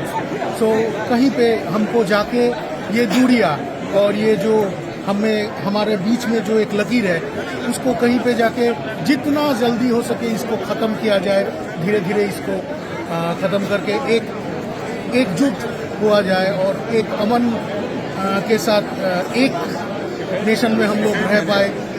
यही मेरा उम्मीद है। और मैं यहाँ पे एक ऐसी सपने के साथ आया हूँ, जैसे कि यहाँ पे यूरोपियन यूनियन है, जहाँ पे बॉर्डर्स है लेकिन कोई बॉर्डर सिक्योरिटी नहीं है, कोई पेट्रोलिंग नहीं होता है। लोग चाहे तो एक कंट्री से दूसरे कंट्री में शेंजन वीज़ा के साथ आ जा सकते हैं। वैसे ही हमारे जो साउथ ईस्ट एशियन नेशंस है, जैसे पाकिस्तान हो गया, जैसे बांग्लादेश हो गया, जैसे इंडिया हो गया, भूटान, नेपाल, चाइना तक, रशिया तक, हम लोग एक यूनियन बना के अगर रह सके तो ये हमारे इकोनॉमिक ग्रोथ के लिए भी बढ़िया है और ये आने वाले पीढ़ियों के लिए भी बहुत बढ़िया है। तो दुनिया धीरे धीरे छोटी हो रही है, हम लोग मिलजुल के रहे, यही मेरी उम्मीद है। थैंक यू आचार्य भाई। লাঞ্চ আওয়ার চলছে এবং এখানকার জনগণ লাঞ্চে ব্যস্ত। লাঞ্চে খুবই সামান্য আয়োজন, পাস্তা টমেটো সসের সাথে আর একটা স্যালাড। তো সামান্য লাঞ্চ বা রিফ্রেশমেন্ট গ্রহণ করে আমরা আবার ঢুকে পড়বো। আমি তো অনেকের সঙ্গে যোগাযোগ করলাম, অনেকের সঙ্গে কন্ট্যাক্ট নতুন করে হলো। তো এই কন্ট্যাক্টগুলোই আমার আগামী চলার পাথেও হয়ে উঠবে হয়তো, আশা করা যায়।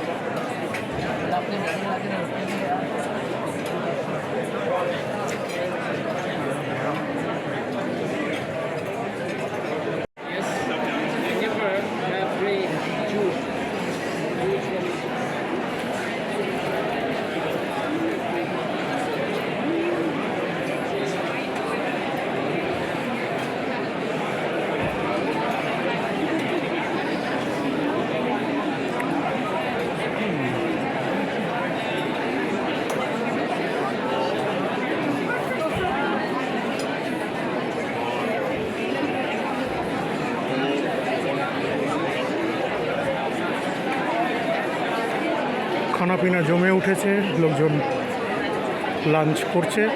আমার লাঞ্চ করা শেষ, আমি এবার আস্তে আস্তে ফিরে যাব কনফারেন্স রুমে। আমি বেশ ক্লান্ত, আমাকে একটু বসতে হবে।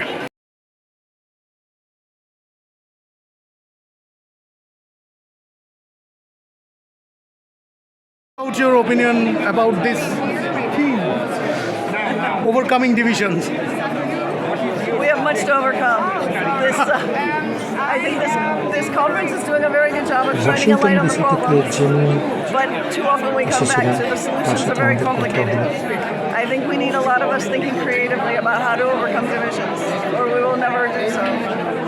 In my own work, part of how I overcame some divisions is that I learned this language of Spanish, and I work mostly in the Spanish language.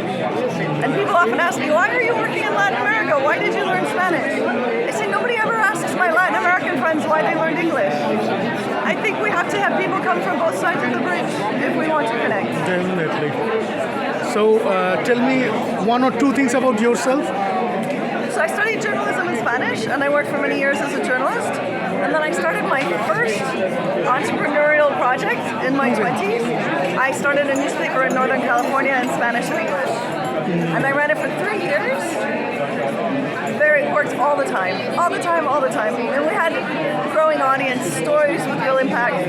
But as a business, it was a total failure. So after 3 years, we had to close. And then I was very fortunate that I discovered the internet early in my career and wrote many books about the internet, worked at the Miami Herald on their website, had some very good jobs. And then about 10 years ago, I started seeing all these journalists quitting their jobs and starting their own organizations. And I remembered my younger self tried to start a newspaper in my 20s, and I started a nonprofit to try and help other journalists who are starting their own organizations. So today that is what I do. I run Semra Media. Nice. That's a very overwhelming experience, I guess. Okay, thank you very much for your bite.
পরবর্তী panel শুরু হলো খুব বিখ্যাত কয়েকজন media পার্সোনালিটিকে নিয়ে। এদের মধ্যে একজন বাংলাদেশের প্রথম আলোর সম্পাদক, সুতরাং তাকে আমরা খুব কাছ থেকেই জানি। Welcome to this panel, and of course I would like to introduce my distinguished guests. We welcome the General Manager for Television at GBH World in the United States, Liz Cheng.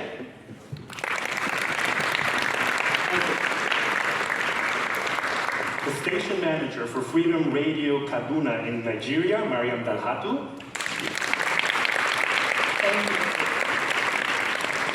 The Head of New Media at Protom Alu in Bangladesh, Tawfiq Hussain. And the Journalism Content Director at Bandeirantes in Brazil, Andre Basbach.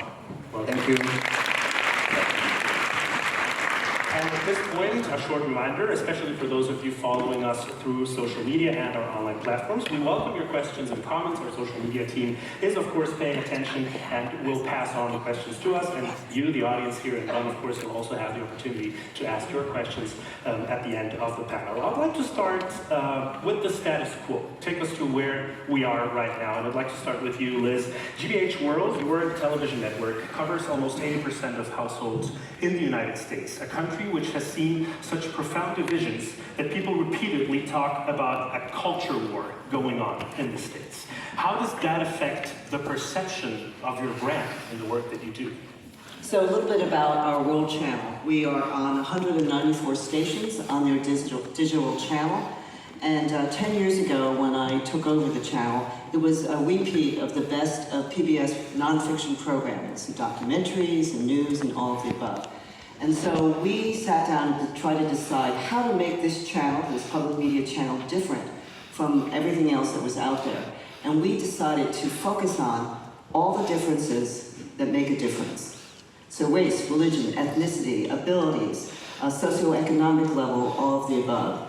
And how do we do that? So yes, we have the best in programming from PBS, nonfiction. We have PBS NewsHour, which helps us with daily news, and they cover all the major news in the Capitol. For example, the impeachment hearings or January 6th, which started off as a way in which we could show the peaceful transition of government that we aired live, and it certainly turned into something completely different. And then we also air newscasts from around the world. We air Deutsche Welle, we air NHK from Japan, we air France 24, and we air BBC. We have 5 hours of daily news from around the world every single day, including America. So in terms of our own original programming, we decided to focus on documentaries and other programs that are around our newscasts and around our news. And we have 3 documentary channel programs. America Reframed takes a look at our transforming America, because in not so brief, rather soon, America will be a diversity majority country. Majority of people will not be white. And we wanted to document that with multicultural makers, and someone earlier today talked about makers reporting from their own communities. Rather than us parachuting people in, we commission documentaries and we find documentary makers and we vet their documentaries and put them on. Local USA is more of a news program. We take a look at the issues of today from the point of view of news. We also look at historical news. We have Doc World, which is international documentaries. And you know, if you have an international documentary that you'd like to have in America, please come see me. And also if you have a newscast from Africa, from South America, and from the Middle East, we're interested in that as well, to add to our news. But in any case, for our original programming, we feel that if we can encourage understanding and empathy for people who might look very different from you, that we can start to bridge those divides. We can start to create understanding where there used to be fear and hate. And more than just creating understanding, we'd like to get to a point where we can celebrate our differences, acknowledge what we have the same. We really want all the same things that people around the world want: a safe and sustainable and good life for our family and those we love. And basically what we hope to do is extend those we love to people who are outside of our communities and who are very different from us. So that's what we try to do with our original programming. That is something that definitely is shared, the value of diversity and of recognizing the other. Now, Mariam, what do you make of the situation in Nigeria specifically? Has the environment, especially for those who provide news, has become more hostile, would you say? In Nigeria, we have over 250 different tribes, ethnicity, and in such a place, you're bound to have divisions, different cultures, different beliefs, and different religions. So we have divisions, and there are a lot of crises. But for journalists, we strive to find the news, to get it, and to bring it out and tell the world. It's difficult. It's difficult, and the environment is, the journalists are at risk every time, especially if you visit areas that are dangerous, that a crisis is going on. But then, even with that, it is our job to get the news. We are truth-seeking, fact-finding storytellers, and we need to do that. So no matter how risky, no matter how dangerous it is, we find a way to get the news, and then we tell the people. But it's risky. It's risky, it's dangerous, and the enemy can be very powerful. Now, Andrea, you work in what could be described as a mainstream, traditional, if you will, television broadcaster in Brazil. We all know it's a country that had a highly controversial president in Jair Bolsonaro, who still has very loyal followers. What have the last years meant for your brand, for Band and its brand perception? It was really, really difficult because the society was completely divided. I just picked up 3 images. Can you show these images? Sure. It's about the time of Bolsonaro in the presidency in Brazil. It was a completely disaster. Let's see if we can bring the pictures up. I would let our technical team choose. There is a resume the machines of fake news that he feeds during this time. You have three pictures. Which one would you like first? You can put this the bottle and the chloroquine. To our technical colleagues, you can project each picture in the order that you would like. Any of the 3. And the first one, this is the bottle we call mamadeira de piroca in Brazil.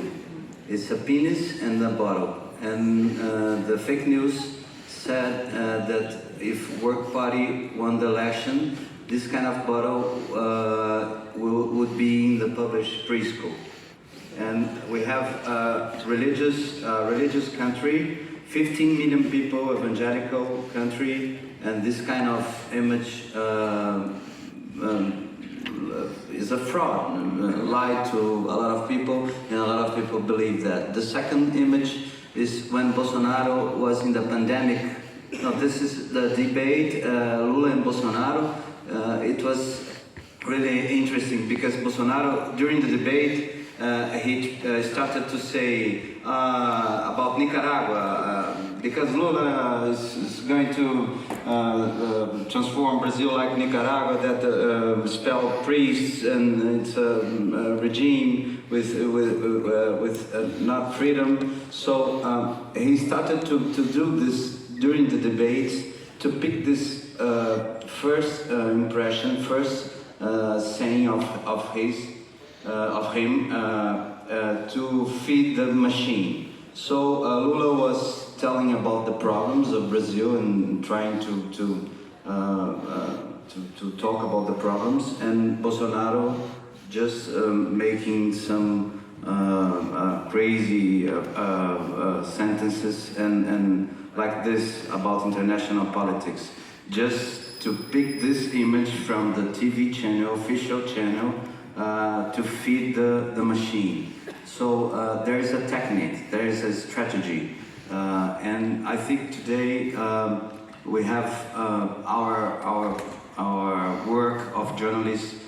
It's much more difficult because of this technical. We can imagine which part of the video of the live was take off the contest to put in our content, to say another thing, and to make the disinformation spread to our society. So last year was a really difficult year. These machines were really strong, but I think Brazil won.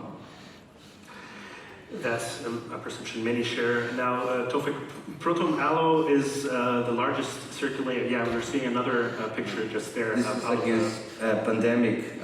We have 3% of the world population and 11% of the death in pandemic period. Bolsonaro was against vaccine, and he sold this chloroquine, a substance that is completely nonsense to avoid COVID or to cure COVID. So it was terrible these 4 years, but now we can look ahead. We are trying to separate this.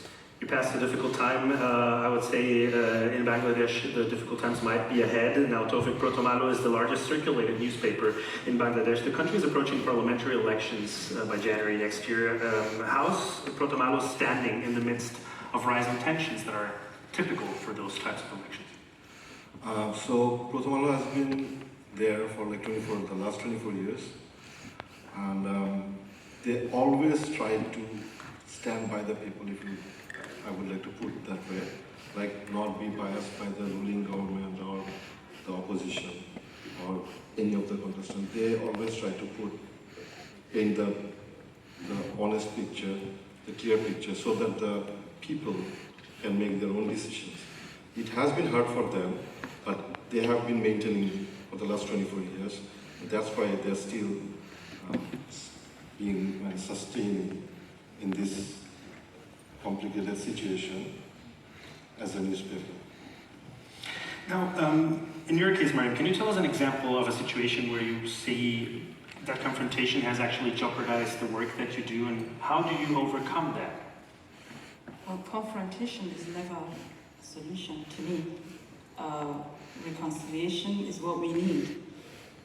Our job will not be easy and good without peace. So everywhere now there's chaos, there's crisis everywhere in the world. And as we know, they say negativity sells.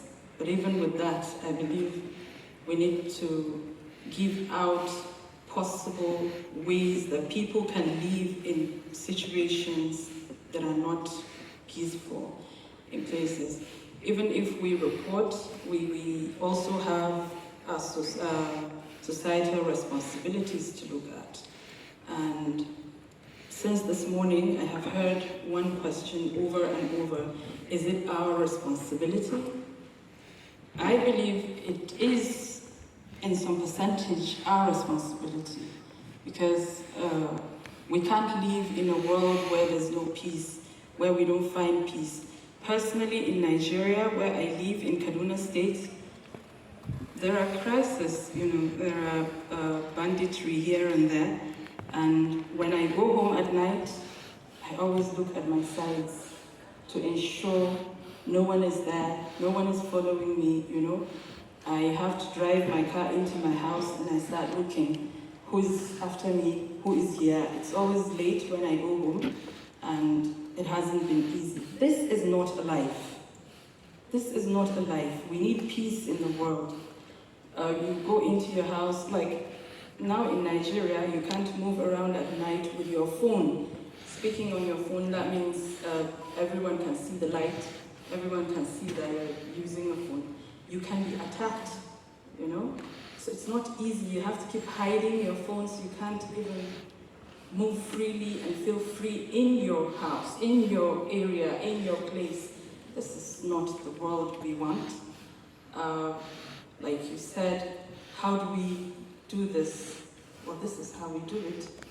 We're not at peace, we're not exactly happy, but this is how we do it. Like an example now is the insurgency in Nigeria of Boko Haram, which I'm sure a lot of people have heard about it.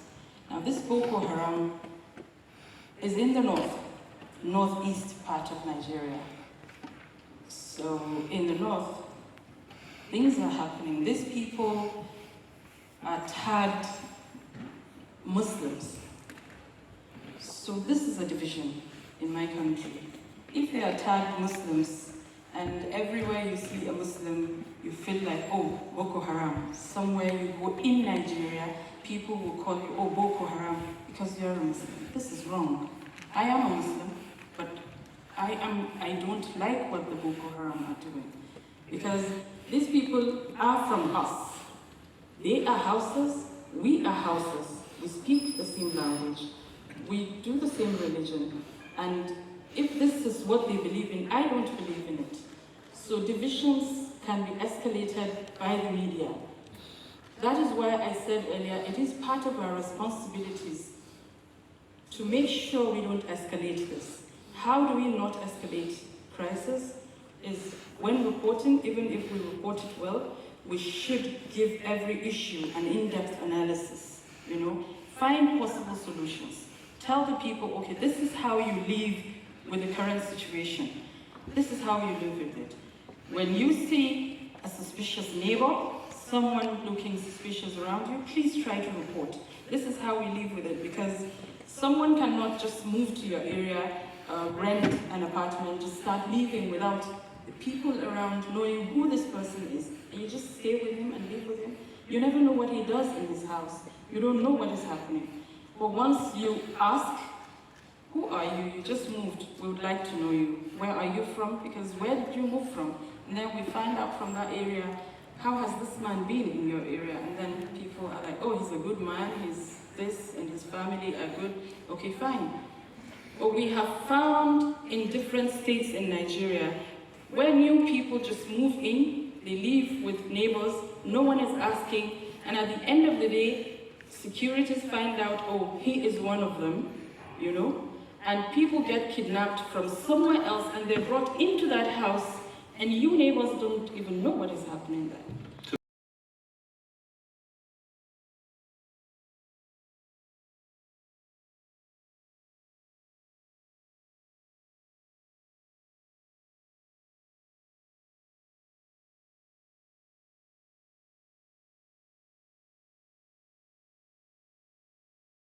Lunch ব্রেকের পরে সম্ভবত এর চেয়ে গুরুত্বপূর্ণ কোনো panel আমরা শুনিনি। এরকম আলোচনা, এত গুরুত্বপূর্ণ আলোচনা যেটা গোটা পৃথিবীর জন্য ইম্পর্ট্যান্ট, আমার মনে হয় সবার জানা দরকার। So, right now I would say you have to be do the best journalism that you can. Because in the end, we have to give the truth. So as long as, see, there are other like you're talking about the independent media, right? But there are also media outlets, like fact-checking outlets are growing also. So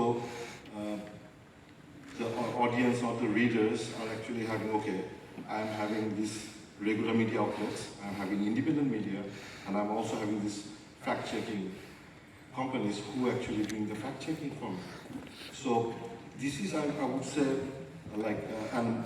you can see that more newspapers are adopting a section called fact-checking as well. So this is how you deal with, the independent media. As long as I am on, to some extent, I'm on for this independent media, as long as they are giving you the right and facts and the truth. But there are if there is only one independent media that's giving you the truth, there are maybe hundreds that spreading misinformation. So yeah, I would say right now I would suggest having a fact-checking as a safeguard to tackle this kind of misinformation issue. Sometimes the divisions can also be internal, and this is something we also wanted to discuss. Now, Mariam, in your case, have you encountered that problem within your group of radio stations that you work with, that sometimes the staff might not agree? How do you overcome those divisions as well? Well, yes, you see, these divisions, in one way or the other, they affect us personally. So sentiment is bound to, come in. But we try to fight it. Like if there's anything discussed against Fulanis, you need to find someone else to cover it, not a Fulani there, because sentiment is bound to come in. I wouldn't say it's fair to do that to the person, but you never know. He might give you the wrong information, and by wrong information, you disrupt the whole society. Probably you take the wrong information, make wrong use of it, and a new crisis erupts. Instead of finding solutions, you get to create more crisis than what's already happening. So we get that in politics, in every other thing you can get that to occur. Like what is happening in the Northeast, as I said, the Boko Haram issues that attacked the Islamists. Now, from the southern part of the country, someone reports what is happening in the north. It might not be accurate, what he says, because he doesn't know. Crises happen in the southern part of the country, and someone from the north might be reporting it the wrong way, because you don't know what is happening. As I said, it's people that are creating, the crisis around. They are people from within us. They are like us. A Muslim man is attacking a Muslim person. He's kidnapping a Muslim person. He's killing a Muslim person. And then a Christian wants to report it that way. but I am a Muslim.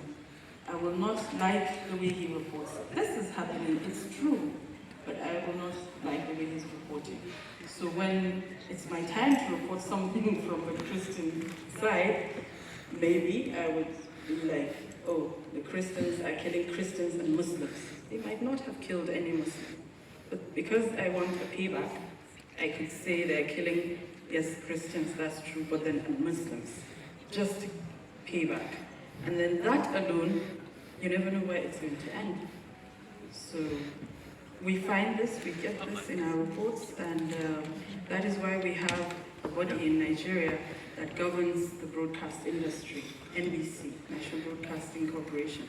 They govern the broadcast media, and anytime you say any wrong thing or you use inciting words, they send you a letter. Caution. Someone said, or your guest on your program titled this, mention, and they quote exactly what he says, and they will tell you this was on the radio at 11:46 a.m. There's a lot of exact time. I'm very sorry to interrupt you, but I do want to ask at least, have the opportunity to ask at least one question from the audience very quickly if you can. Sorry for the interruption. Is anyone have a question back there? Very briefly, because I have to keep my promise.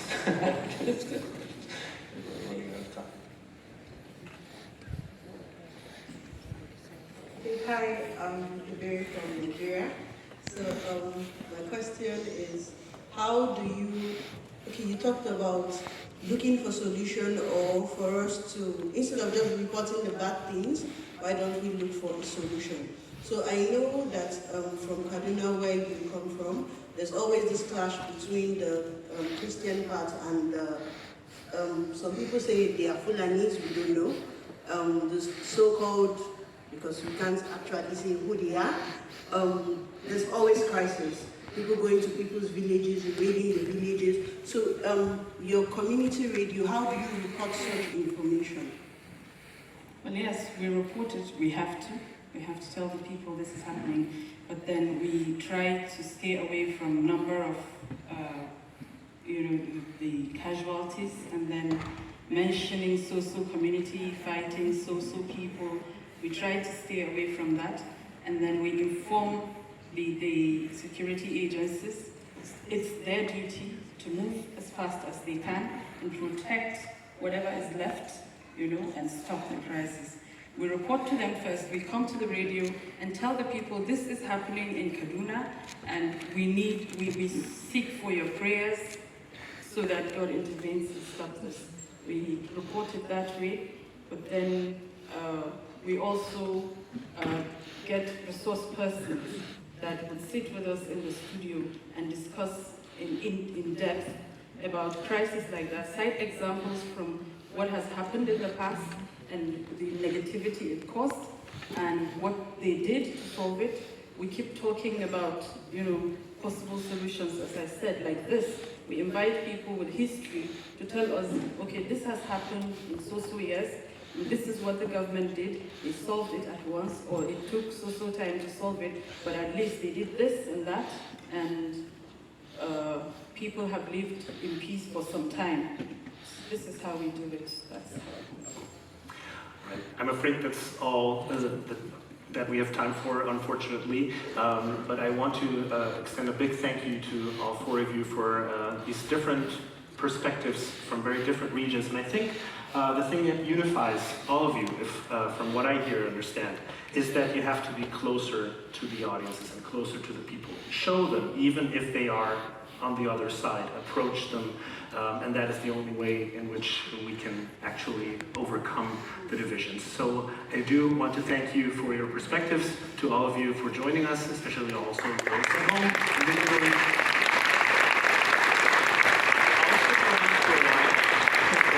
For now, I'm going to give back to Liz. Thank you very much.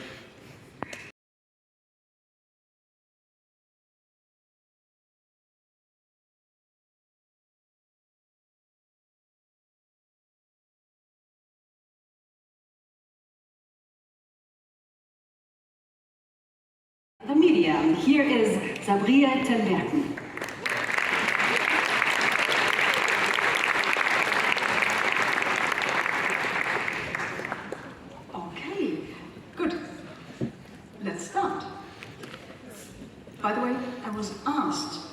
do a talk on inclusion of people with disabilities in the media.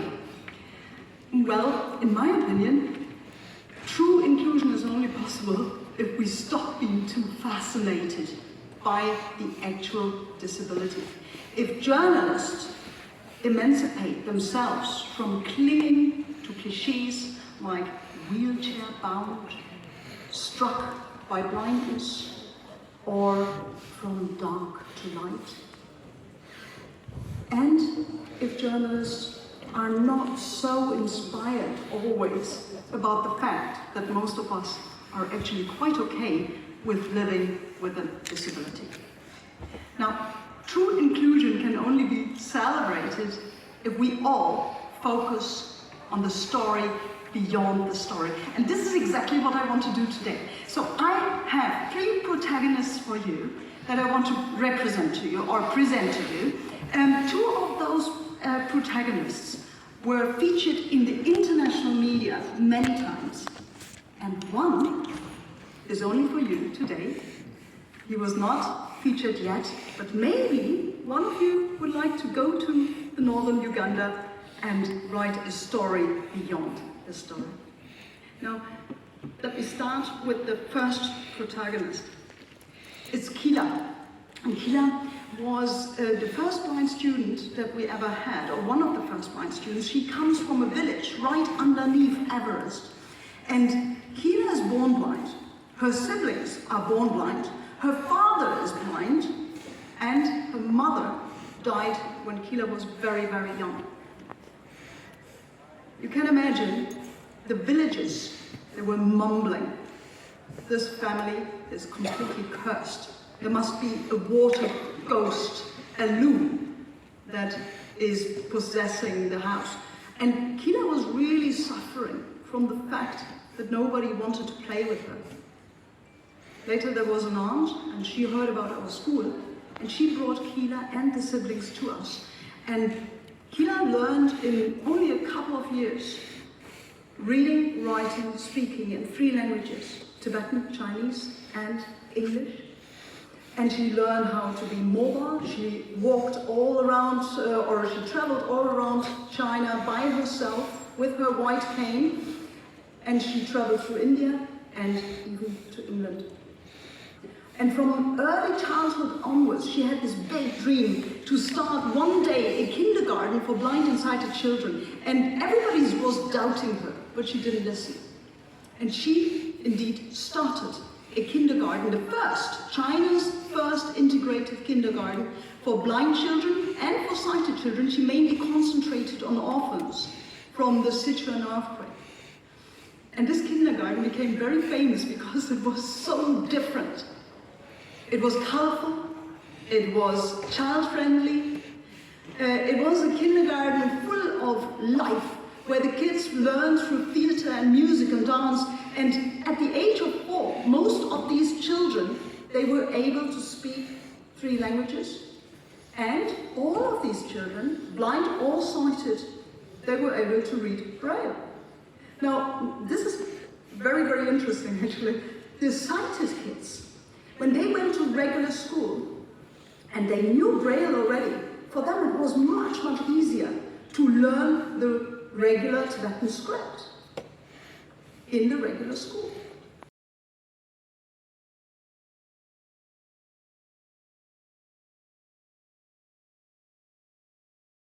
And she wanted to become a professional dancer, and at the age of 15, she fell from the stage. Why?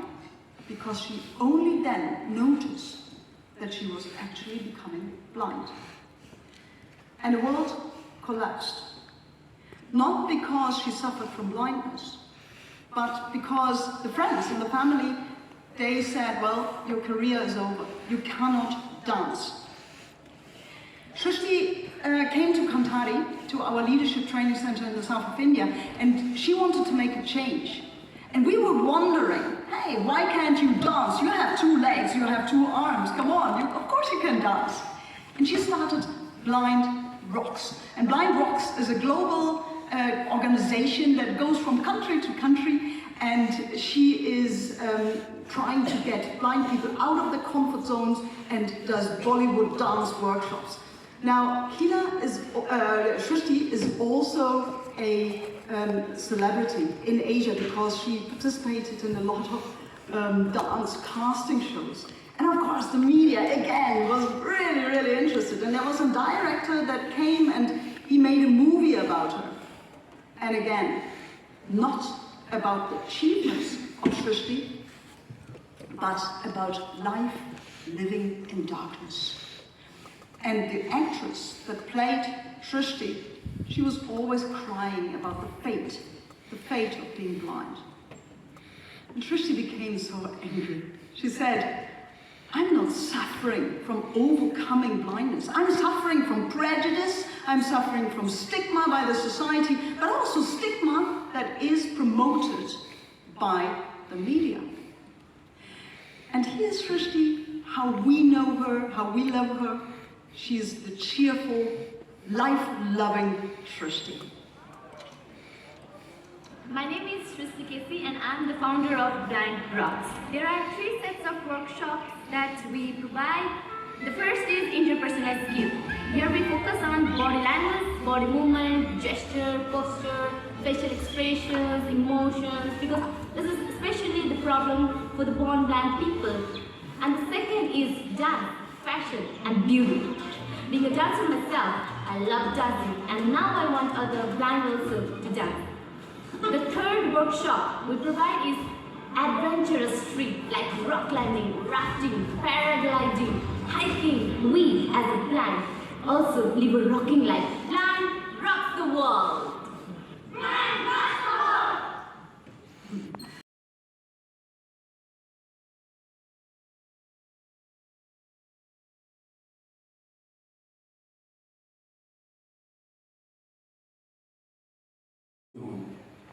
They themselves feel shy of coming close.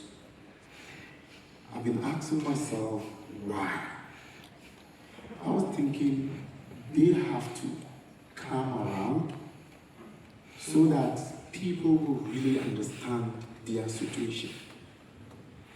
And most of the time, people plan for them, people decide for them without really going to them. Ramadan, I just decided we'll be sharing stuff to needy, and I was expecting to see some of them at the program. And being the head of the program, I saw none, and I've been asking myself why. Is it that the environment is not friendly for them to come? Or is it that we have not invited them? Or is it that they themselves don't want to come to the program? After the program, I went there myself and I asked them, why you never show up?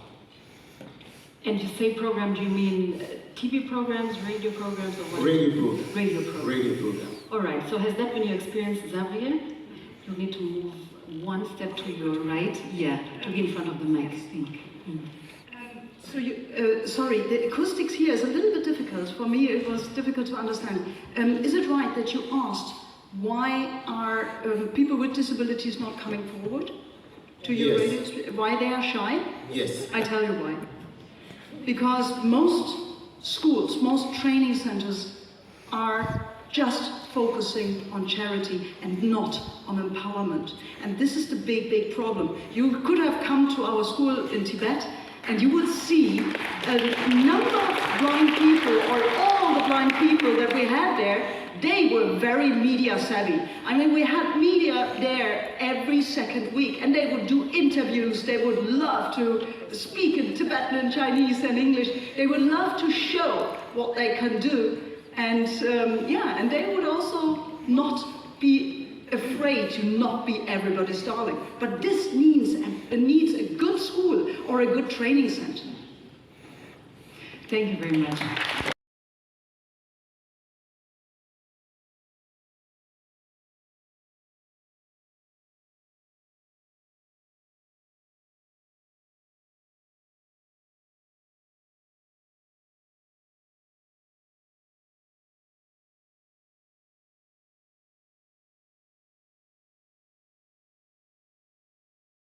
My colleague Flourish Umanyi, head of the DW Lagos Bureau, welcome.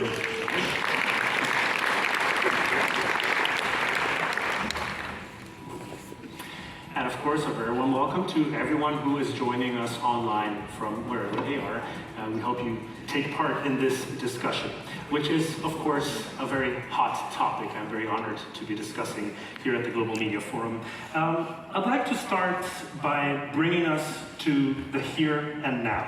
Many have compared the war in Ukraine with the Gulf War as a pivotal moment in journalism history. Now, Sevgi, do you agree with that assessment? How would you describe the moment journalism is living? Thank you so much for the question, and thank you for your support. Thank you for your support of our country and our fight for the right not only to exist, but be European state, democratic state, and one of the main essential value of democracy is freedom of speech. And of course, I think that it's a tipping point of our profession, and I will describe why. Actually, for me, it's not only the war for the right of our country to exist, not only war between two systems, I mean democracy and authoritarian regimes, but also the war for the truth. And maybe I will share a story of my colleague, and it will also help you understand why. So it was the beginning of March last year, 2022. The part of Kiev region was already under Russian occupation, and one of our colleagues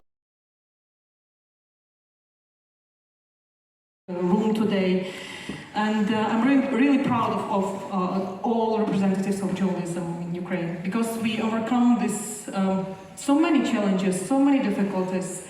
We lost our parents, we lost our natives, but we're still able to continue our job. We are able to find all evidences, and we dream about accountability. And today, Madame Berbeck, she told about accountability, and it's also one of the goals of journalism in this era. And accountability in war, Ukrainian war, is extremely important now. And that's why from all our work, from all journalists work in Ukraine and foreign reporters, depends actually what will happen next. And that's why even this year we launched a conference in Bucha in memory of all people who were killed in Bucha, and also just to let you know about all challenges that Ukrainian journalists face and foreign reporters in Ukraine. One of those challenges that you mentioned is a matter of access. We can give them a round of applause for sure. To her and to all the journalists in Ukraine.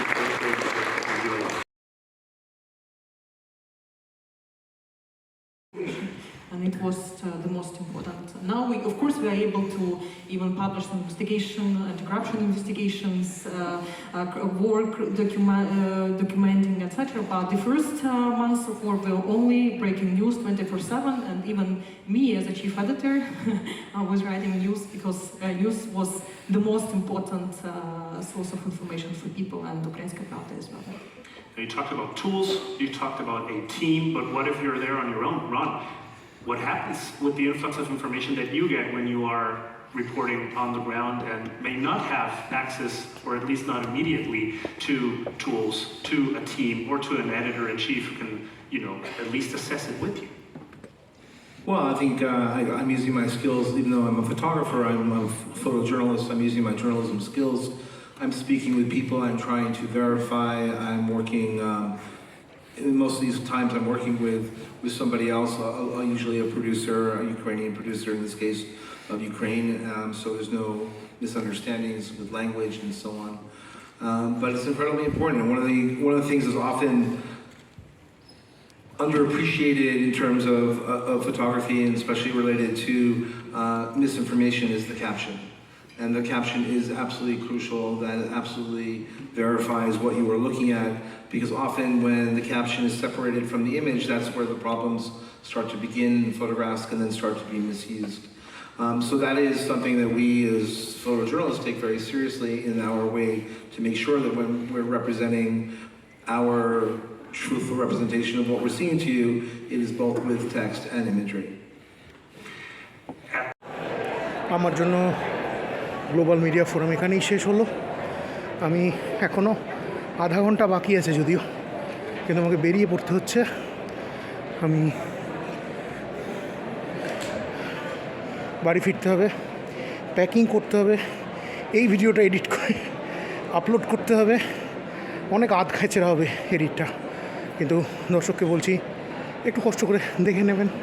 আপনারা এর আগেও আমার content অনেক কষ্টে সৃষ্টে দেখেছেন, বোঝার চেষ্টা করেছেন।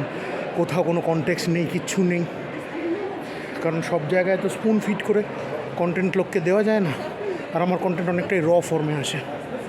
যাই হোক, থ্যাংক ইউ।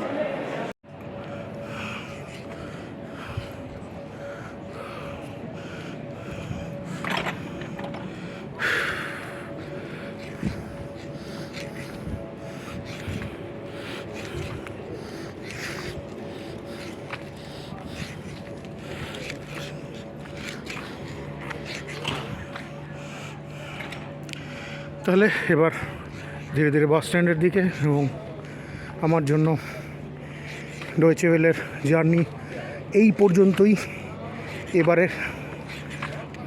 তো একটা অসাধারণ এক্সপিরিয়েন্স হলো আজকে। টু ব্যাড যে আমি এই শারীরিক অসুস্থতার জন্য আমি অন স্ট্রেচ আমি অ্যাক্টিভ থাকতে পারছি না। কিছু একটু মুখে দিতে হবে, দুপুরের পাস্তা মোটেও মানে পোষায়নি। কিছু অল্প মুখে দিয়ে খেয়ে দিয়ে ঢুকতে হবে, ঢুকে একটু বিশ্রাম নিতে হবে, তারপর থেকে প্যাকিং শেষ করতে হবে আস্তে আস্তে। কালকের দিনটা প্যাকিংয়েই যাবে, লাইক কালকে অর্ধেক দিন পাবো, যে করে হোক 3টের মধ্যে কালকে বেরিয়ে পড়তে হবে। তো কালকে আর আমি মিডিয়া ফোরাম এর দ্বিতীয় দিন অ্যাটেন্ড করতে পারছি না। ভিডিও আপলোড করে ফোন খালি করে ফেলতে হবে, কারণ এবার একটা বড় প্রস্তুতি ফেরার, এবং ফেরার সময় কিছু কিছু ভিডিও তুলে শর্ট কম্পাইল করে জার্মানির এইবারের শেষ ব্লগ আপলোড করা, জার্মানি থেকে ফেরার। হফবানহফের কাছে একটা কোরিয়ান বারবেকিউ গ্রিল বলে দোকান আছে, সেখানে এসে বসেছি। গ্লাস নুডলস এবং সুশি, সাথে কিছু ফ্রাইড ওয়ান্টনস আছে, দিয়ে একটা প্লেট নিয়েছি, সাথে নিয়েছি একটা কোকোকোলা জিরো সুগার। তো আজকে অনেক মানে হ্যাপাহাঙ্গাম গেল এই গ্লোবাল মিডিয়া ফোরাম। খারাপ বলবো না, মানে ভালো বলতে পারছি না ওখানকার লাঞ্চকে। জাস্ট যারা 300 ইউরো খরচা করে এসেছেন পার্টিসিপেট করতে, তাদেরকে ডিডাব্লিউ 3 ইউরোর পাস্তা খাইয়েছে। তো যাই হোক, প্রেজেন্টেবিলিটি সবার আগে আমরা বলবো প্রেজেন্টেবিলিটি। এই খাবারটার দাম 12 ইউরো, কিন্তু প্রেজেন্টেশনের জোরে জিনিসটা মানে কোনো 5 স্টার হোটেলের চেয়ে কম সুন্দর লাগছে না। অথচ এটা স্টেশনের মধ্যে থাকা ছোট্ট দোকান, হফবানহফের একটা ছোট্ট দোকান। এইটুকুই বলতে চাইছি।